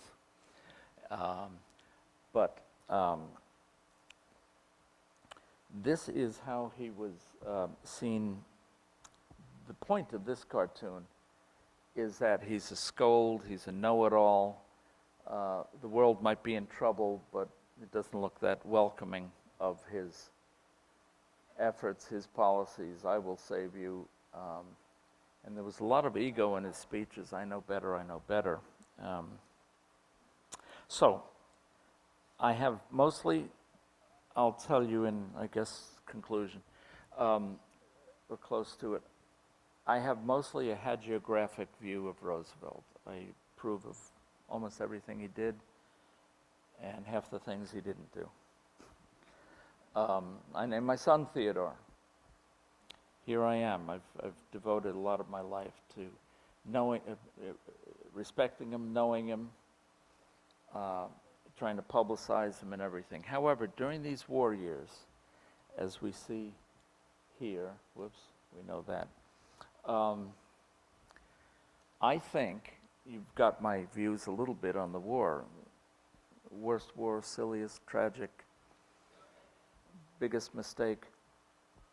And yet Roosevelt countering American public opinion that really did not want to go into the war. What do I think of Roosevelt persuading America otherwise? I can't imagine that he was fooled by British propaganda. I can't think, as a student of history as he was, that he didn't really understand the forces at hand. But nevertheless, he was head over heels for the Allies and against the Central Powers. So for one little bit of Roosevelt's life and career, I dissent and I regret, and I think he was off the tracks then. But saying that at a Roosevelt symposium, okay, we look at the warts and everything. But if we can get past that, and he lived in those days, and he respected historical threads and all like that. What I think we should take away from Roosevelt, and a lot of historians don't, is that it was maybe the most remarkable few years of his life. He didn't dig a new canal, he didn't overturn the federal government, but what he did between early 1915 and by the time we got into war, I say almost single-handedly, and I tell you, having newspapers and magazines of the time and all like that, almost single-handedly he turned American public opinion around. He was a voice in the wilderness. Okay, we'd talk about the Lusitania being sunk, but other than that, he would talk about issues, world politics, historical trends, what ifs about if this side won, if that side won. He'd talk geopolitics. And month by month by month, he started to persuade the American public. He doesn't get enough credit for this, and if you want to say blame, but the point is, he was a lone voice in the wilderness, and he was so effective. And how many people can do this? Now, we came very close to getting the Republican nomination in 1916, but there were a lot of resentments there. He had the progressive nomination, but he wouldn't take it because it would have meant the re-election of Wilson, and he was aghast at that idea. He would not let that happen if he could help it. So being a splinter candidate would have made that happen. But he came during those years, and then when Wilson broke off diplomatic relations with Germany, 3 months after being reelected as he kept us out of war candidate, okay, the Germans declared unrestricted submarine warfare again, but broke off relations in February 1917 and asked for a declaration of war in April 1917. Almost every speech Wilson made, every press release, were phrases that Roosevelt had used the previous several years. So I make an argument that really for the only time in American history, Roosevelt, during those years, was the closest we've ever had to a shadow president. Now, constitutionally, we don't have a shadow president. Informally, parliamentary countries do. Maybe formally, I don't know if Jeremy Corbyn has that title, but you know, they're shadow secretaries for every cabinet officer, so they become the spokesman of the opposition and everything. Well, usually in American history, it's been the losing candidate of a previous campaign or someone who's on the rise, Daniel Webster, maybe Henry Clay, people like that. So they were in opposition, but they never actually played the role of, when the president would make a speech, they'd make a speech almost immediately afterwards. When the president would have a declaration, point by point by point, it would be answered. When the president would go on a speaking tour, not every tour, but that Roosevelt would follow him in a truth campaign from city to city. He never called himself a shadow president, but to me it's really fascinating that before him no one did that, served that function so effectively, or since. That really has not been the case. We've had effective leaders in the opposition, but never point by point as Roosevelt did. And it is a remarkable testament to not just his ideas or commitments, but honestly the force of his personality, that he attracted attention, that he was willing to take vituperation. And we've mentioned the Nonpartisan League. He made a point of going to German neighborhoods in the upper Midwest and in St. Louis and speaking in German neighborhoods to German crowds, taking it to his most predictable and vocal opponents. When he was sued for libel in 1915 in New York, William Barnes, the Republican boss of New York, sued Roosevelt because he said that Barnes is a crook and cooperates with Democrat bosses. Roosevelt won, but when the jury was deliberating, or maybe in the last days before it went to the jury, the Lusitania was sunk. And Roosevelt, against the advice of his lawyers and friends, on the courthouse steps made public statements against the German Imperial Navy, against the Kaiser, and they said, Syracuse, half the jury are German nationals or immigrants. Tone it down. He did not tone it down. It's not Roosevelt's style. He took it. He had a favorable verdict. But it was really remarkable what he did. It was very sacrificial. He didn't need to do it, even though he burned with a passion on the subject. He laid it all out there. When we went into the war, and very cruelly, we won't go into that, but Wilson refused his, not just offers to have a Roosevelt division, but at every turn, slapped Roosevelt down. Very petty, I think. He did the same with Leonard Wood, who should have been, instead of Pershing, was in line to head the expeditionary force, and instead Wilson named him as a commander of Fort Frederick Funston, I think, in Kansas, training soldiers, because Wood happened to be pro-preparedness and started the Plattsburgh training camps and such. And there's a great cartoon in the last weeks of Roosevelt's life. The cartoonist says, no, this was happening. But one of Wilson's slogans was, he kept us out of war. Okay. So Boardman Robinson drew a cartoon of Leonard Wood and Theodore Roosevelt saying, well, he kept us out of war. And between Quentin's death and how he was mistreated and mishandled by the administration at a time when they could have used him, he had every right to be bitter. In a certain sense, he was. But it would be fascinating to speculate on where he would have stood on the League of Nations. He was against Wilson's 14 points, but we can't hold that against him, because most of you, I think, might know the characterization by Clemenceau of France, hearing about Wilson's 14 points. He said, Wilson and his infernal 14 points, God Almighty only has 10.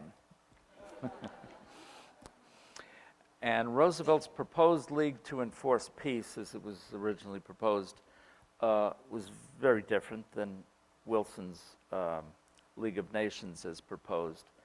But do we know whether he actually would have opposed Wilson to the bitter end? Probably. He hated him to the bitter end. He might have come up with a compromise, and Wilson might have been in a corner. Wilson made the 1918 midterm elections very personal. He didn't ask that candidates for the Senate and House be elected who agreed with the war policies, the war ending just about at election day, or with a record of supporting the country or preparedness even as late in the day as Wilson did. No. He called for the election of a Democratic House and a Democratic Senate, which was a slap in the face to the Republicans who voted for war and supported the war prosecution and everything. So he was very petty. And would Roosevelt have trounced them further and taken over, especially after Wilson had that stroke and people went for months not seeing him except in a darkened room and having his wife speak for him? There's so many what-ifs we don't know. But what we do know is that Roosevelt was, and I hope we don't forget it, there's a lot of history books that, he was more consequential and influential during that period when America was against the war to being persuaded to join the war, and then the prosecution of the war. And Roosevelt hammered it. You know, we didn't have, do people know this? We didn't have a soldier in Europe 12 months after we declared war. Is that generally known? Okay. Because we were so unprepared. And would Roosevelt have been precipitous? He was a great anticipator. If he had been president, he would have prepared a little better, whether formally declaring or not. He wouldn't have let it drift as Wilson did. We can assume that. There are just so many what-ifs connected with that it's fascinating. But let us not forget how, to me, in certain ways, that was his shining hour, that he was able to turn American public opinion on its head almost single-handedly. By the time war was declared, everyone was with him. I mean, half the country, all the Republicans. But it wasn't that way beforehand. And then to close, and speaking about legacy, so I think his legacy is, among many other things, individuals count, stand up for what you believe in, and if you're in a position to write and speak and persuade your fellow citizens, follow Roosevelt's handbook.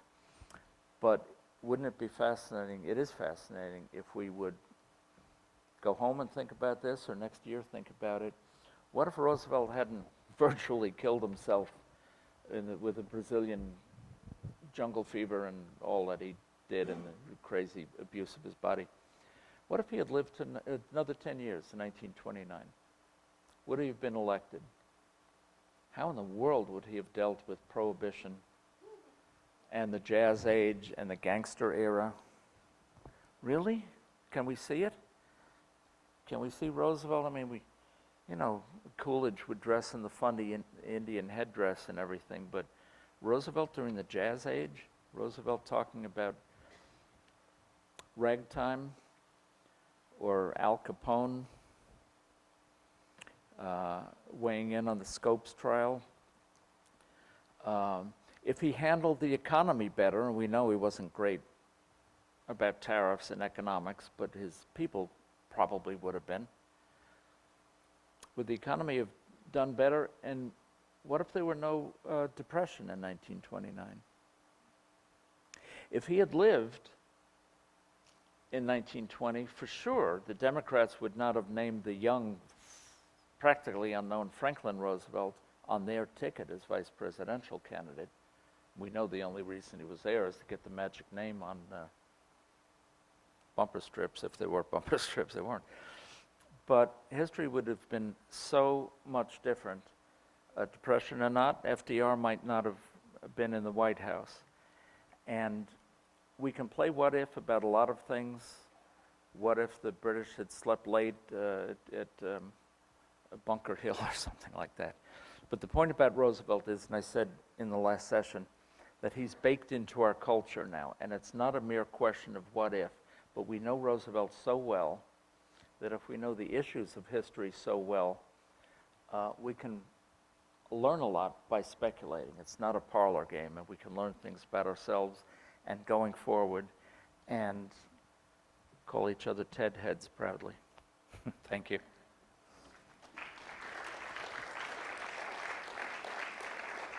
Oh, let me just stop this cartoon. Did we show this yesterday?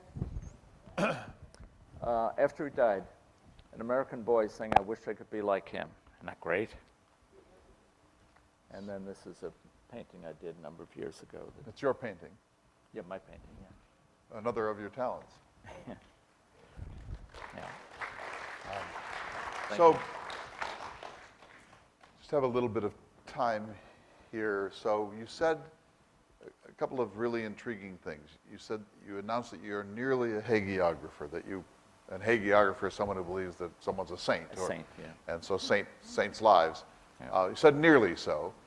And so almost anything I'm going to say is going to look bad, I mean, if that's your view. But you said, but this was the one time you were disappointed in him. And what exactly were you disappointed in? Well, I think, to me, and knowing history of the times as I think I do fairly well, he fell for propaganda easily. I mean, a lot of it was palpably wrong, and we know first casualty of war is true. He knew that, and yet he advanced the propaganda lines. A neighbor of his, J. Stuart Blackton, I'm working on middle burners, not back burners, but middle burners, 2 books on Roosevelt. One is fiction, that if Lincoln had not been assassinated, 20 years later, another secession movement, and Lincoln was brought out of retirement, and he needed a right-hand man, and a young Theodore Roosevelt helps the old Abe Lincoln save America for the second time around. So that's one of my books. But the other one is a book on Roosevelt's faith, and we touched on it before, and it is a very deep well to drink from. And of all topics, he was very modest about, very circumspect and private about it, but there's a lot of evidence that he was a man of deep faith.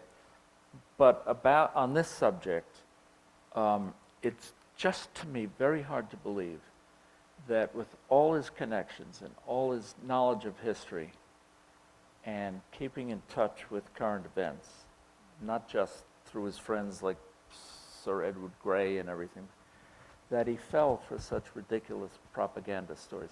His neighbor, that was the reason I thought about the books. Another book I'm writing is going to have a figure, J. Stewart Blackton is the main character. He was a cartoonist. He helped invent animated cartoons, and he was also a movie producer.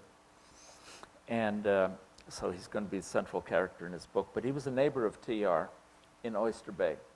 And in 1915, he produced a movie called The Battle Cry of Peace, really about what would America go like if we were invaded and lost to Huns. They weren't called Germans, but they obviously were with the helmets and everything. Roosevelt backed it financially. He got a lot of his friends to back it. He endorsed it as like, one of 12 quotations. He thought he would hurt the cause if he were too publicly identified with it, but it was out and out propaganda about the enemies of America. And this was in 1915, 2 years before we got into the war. But he was already assuming who our enemies were and would be. And I'm just disappointed that, to me, he just didn't consider the issues more carefully and maturely. So, okay, so fair enough. But then you also then closed by saying it's amazing how much impact and influence he had to push America into the war or to build support for it. Yeah. So on the one hand, you're saying that he was kind of allowed himself to be duped in a war that there was no good guy or bad guy. It was just a really bad thing. Yeah. And but then you're sort of giving him high praise for stirring the country into the war that you're saying that he was duped into taking the one-sided. That's all I'm doing. I guess what I criticize in others, and I hope I'm not doing, but a little bit, I am being an armchair psychologist. And I'm trying to thread the needle between what I think is a mistake he made in terms of policy. If we can wash that out of the discussion, just an appreciation of what he did as a personality and was able to do almost a superhuman, first lonely effort. And it's almost unprecedented in American history as well as maybe not world history, but of all I know. He was very lonely at first. Let me ask one last question and see if the audience has some. But from someone who is not particularly a hagiographer, might say that no president has ever treated his successor worse than Roosevelt treated Wilson. Irresponsible, mean, spirited, ad hominem, cheap shots, using his immense authority and credibility to be savage to a person who was doing his best to steer America through a very difficult time. How do you respond to that? Because By disagreeing with you. You do disagree with it? Yeah, I think Wilson deserved all that. Well, it doesn't matter whether he deserved it. Yeah. But, I mean, I'm sure that G.W. Bush has things to say about his successor. Presidents, generally speaking, try hard to be deferential to those who follow them. Okay, that's a good point. He only started using those types of terms about Taft when they were in the primaries, not before him. As a matter of fact, all through the end of 1911, a lot of newspaper editorial writers, a lot of politicians, he was claimed by both sides. A lot of the conservatives thought he was still going to rescue the old guard, believe it or not. So then after the primaries, after he declared, and this is not written about a lot too, but Taft's people totally savaged Roosevelt, accused him of dishonesty and fraud during the 1907 Wall Street crash, and Standard Oil profited and all like that. And that's one reason Roosevelt struck back. And then also not known, but the Taft administration tried to give away the majority of Alaska to the Guggenheim oil interests. I don't know if Guggenheims are in oil anymore. They're kind of greasy. No, I don't know. But those reasons, it wasn't just ego or He had his nostalgia reasons. for his office. So he had reasons. And I think he did with Wilson pretty much from the start. I think he was just more colorful than he needed to be, but he was TR. I'm surprised he was surprised when Wilson turned him down on that last Rough Rider run. Thoughts, questions from the audience? We have about 4 minutes here. Yes, go ahead. Okay, I've got one. Actually, I've got several comments, but a quick one I wanted to hear about from the group. How does Roosevelt react to the first wave of the rise of the mass media, papers for the masses, coming out and ranging all the way from the New York Herald Tribune, which is plenty of people consider the best newspaper ever made, to the first of little squishes, pre-runners of the National Enquirer and so forth. How does he react to? He plays on repeating the question. How does he react to the coming of the penny press and the yellow journalism and the great rise of media in his time? Yeah, he played them like a fiddle. For one thing, by the way, the Herald Tribune only became a paper in 1924. It was 2 papers before then, they merged. But the other papers, the yellow press and penny press you'd be referring to, were principally Pulitzer and Hearst. And they were both Democrat in the 1890s. Yellow journalism, sensationalism. We have a front page out in the display case. Up to that period in the 1890s, newspapers were called tombstones. A gray type, very narrow, no illustrations. And then Hearst printed in, I think, 128-point type, war. And they sold millions of copies a day. Those 2 papers were anti-Roosevelt. But when I say played like a fiddle, his best friends were newspaper men. He gave a lot of exclusives behind his don't quote me but, all that business. And the editorial pages might be against him. Excuse me, the news columns and thinking of Wallace, the way he talked about the publishers, editors, and truck drivers. But Roosevelt had a lot of friends and a lot of sympathy amongst the press. And some of the cartoons that were we talked about the anti-Roosevelt. The cartoonists would see him 2 days later and they'd go hiking together or something like that. So he dealt with it okay, and I think on balance, he thought he was probably treated better than badly. He gave the press their first room in the White House. Yes, that's right. He created the Ananias Club, which allowed him to banish those reporters that he felt had betrayed his liars. off-the-record. Yeah. So, Sharon, do you have announcements? Come on up. 2 more minutes. 2 more minutes. Is there a last question here for our cartoon historian and our historian of the Great War? I have a last question for you then. It's about you. In the last 3 minutes, you've said you're writing 3 books. And one wants to be skeptical, except that you've written 70. So how do you do this? How do you do this? Well, it was 70 the other day. It's 74 now. It's the weekend, you know? How do I do it? It's easy. You want to know? Yeah. Okay, I sit at my in desk 2.5 minutes. and I look at the pile, how high the pile of bills are. And that's my motivation. I don't know, don't the Chinese have a saying, it's a curse to live in interesting May you times? live in interesting times, May you yeah. live in interesting times. My books are not all about, the popular culture mostly. So some are Christian books and such are children's books, but otherwise it's journalism, books about movies, television history, country music, biography of Johann Sebastian Bach. So it's just that and I work on books simultaneously when I'm blessed to have contracts. And it just keeps me fresh. It's like different courses of a meal or something like that, and that's how. And some of this is fiction? Actually, no, not No, it's yet. all non. The only fiction I've written so far have been tax forms and expense reports. And,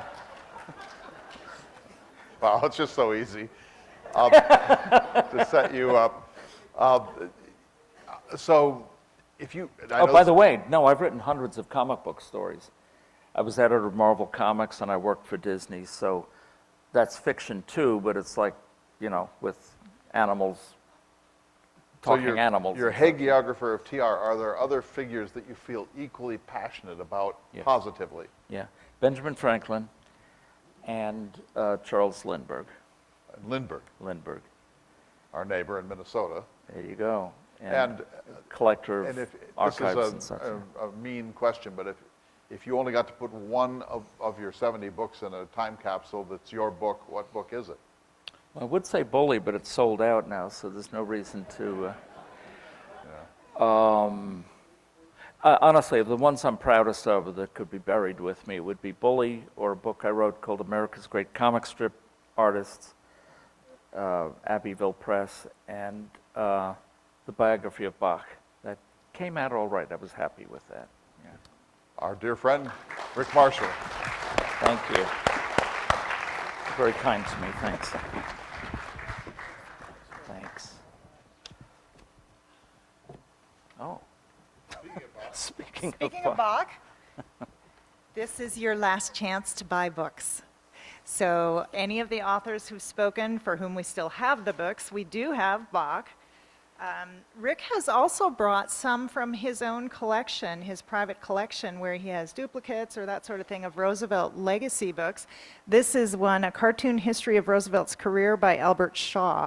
There are, three or four famous collections of Oddly Roosevelt enough, cartoons? 3 books came out that year. They came out that year, Yeah. and this is one of them. So if you want some of these legacy pieces. Also, the beautiful exhibits out front. Rick also was the provider of exhibits, and also curated by Rick, and with help from our friend Melanie Velas-Videro, for an exhibit called TR in 12. And these are a limited edition copy, and he has some copies of the exhibition book here for that purpose as well. And there's a number of other things out there. I just wanted to let you know there's just such interesting material. Don't miss that. Evaluations. Again, please remember to do those for us. So we have a box out front on the registration table to drop them if this is your last session with us. When we break at this, when we wrap up here, we're providing the option for you to learn a little bit more about the work of the Theodore Roosevelt Center in creating the digital library. I know the Rhodes Scholars had specifically requested to have that opportunity to see kind of our workspace and talk about that project and what we're doing. And so we'll be going out of the doors here and down to the left to Stockton Library, where the Theodore Roosevelt Center is located. And I'll be your host for that, but anyone else is welcome to join in if you wish to. It'll be about 20 or 30 minutes. It's really up to you how long you want to ask questions about what it is we're doing and how far along we are and those kinds of things. I want to, because many of you won't be with us through tomorrow, I want to take this opportunity to just allow you to thank the DSU team. You know, Clay and I are up front and you know us, and but what makes this enjoyable for all of us is that there's an amazing team of people behind this effort. And I want to specifically recognize Jarvis Johnner, who is running the sound and lights in the tech booth. Kathy Obrich and Anthony Willer and Donna Hickman was with them yesterday. I don't see her right now, but they're running the cameras. And so this will be archived and become part of the Roosevelt research base that we're developing in our digital library. So that's part of why we are recording this as we go. The food service, I think, has done a great job for us, our facilities team, and I want to specifically also recognize our own DSU TR Center staff. Eric Johnson joined us a week before last year's symposium, and Kelly Highland joined us 2 weeks ago, and I think they've just done a fabulous job serving all of you. There are many, many more, but I can't not recognize our great moderator, Clay Jenkinson. Tonight. Yes. So, a few instructions for tonight and tomorrow. For tonight's event at 7 o'clock, there is an admission fee for others who will be joining us, so please have your name tags so we see that you're part of the regular program. We probably will recognize your faces, but it's easier, depending who's at the door, just to kind of show that. Again, when we break from here, we have a little bit of time. We gather at, I'm sorry, I didn't bring the schedule up with me. 4:30? Let me just, yeah, 4:31 and a half, Rick says, is our gathering time. And that is at the DSU Foundation House. We'll have a brief reception there, some light hors d'oeuvres, and then from there we'll come back over to the DSU Student Center. They're very closely co-located. The address for the Foundation House is in your program books on the schedule. If you have any questions about that, just grab any of the staff for how to get there. So that's at 4:30, and then at 5:15 we come back and sit down for dinner, and we will be back up here promptly at 7 o'clock for the evening event. For tomorrow, those who are joining us on the field trip, if you haven't yet checked in to indicate you're definitely joining us for the field trip, please do that again at the registration desk to the left of the doors here. We will leave from the DSU Student Center at 8:30 a.m. Now, a nice problem to have in our community is that there's a lot going on at any one time.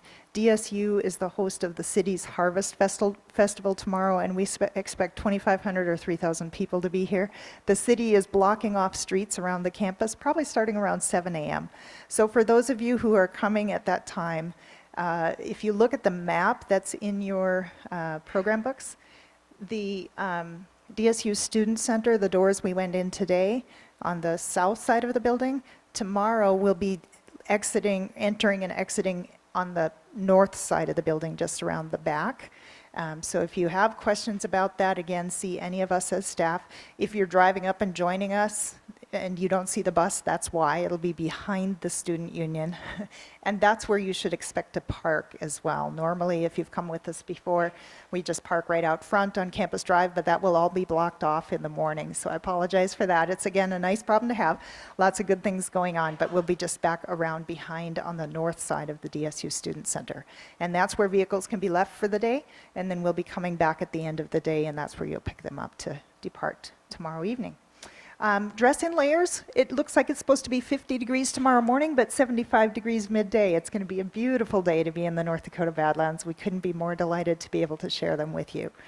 And if you are going to drive and follow the bus tomorrow, we welcome that. But again, make sure that you check in with us and indicate that so we know to expect that. And we'll give you just a little bit of instruction about how we're running the route and the points at which you can kind of plug in, and we'll get off the bus and talk to you a little bit as a group. Anything else you can think of, Clay? Just, we're going to have great fun tonight. It'll be Yes. about an hour and 10 minutes, so I know you're all tired. You can get some refreshments now. We're really thrilled that you're here. We get it that these are long days, but tomorrow is going to be an absolutely wonderful time. If you're not from North Dakota, there is no time like this time in the North Dakota calendar. These crisp autumn mornings with the kind of sun that no longer as strong as it was a month ago. The cottonwood leaves are just beginning to turn. You'll see some. This is the rainiest summer probably in modern North Dakota history. It's greener than you probably will ever see it again. Tomorrow's going to be a spectacular day, and if you haven't seen the Enchanted Highway, you're in for a very, very, very interesting North Dakota phenomenon. So do come. Do come. So we are adjourned. Again, book sales will be available. Those who wish to learn about the TR Center, meet me out the doors to the left, and we'll be at the Alumni House at 4:30.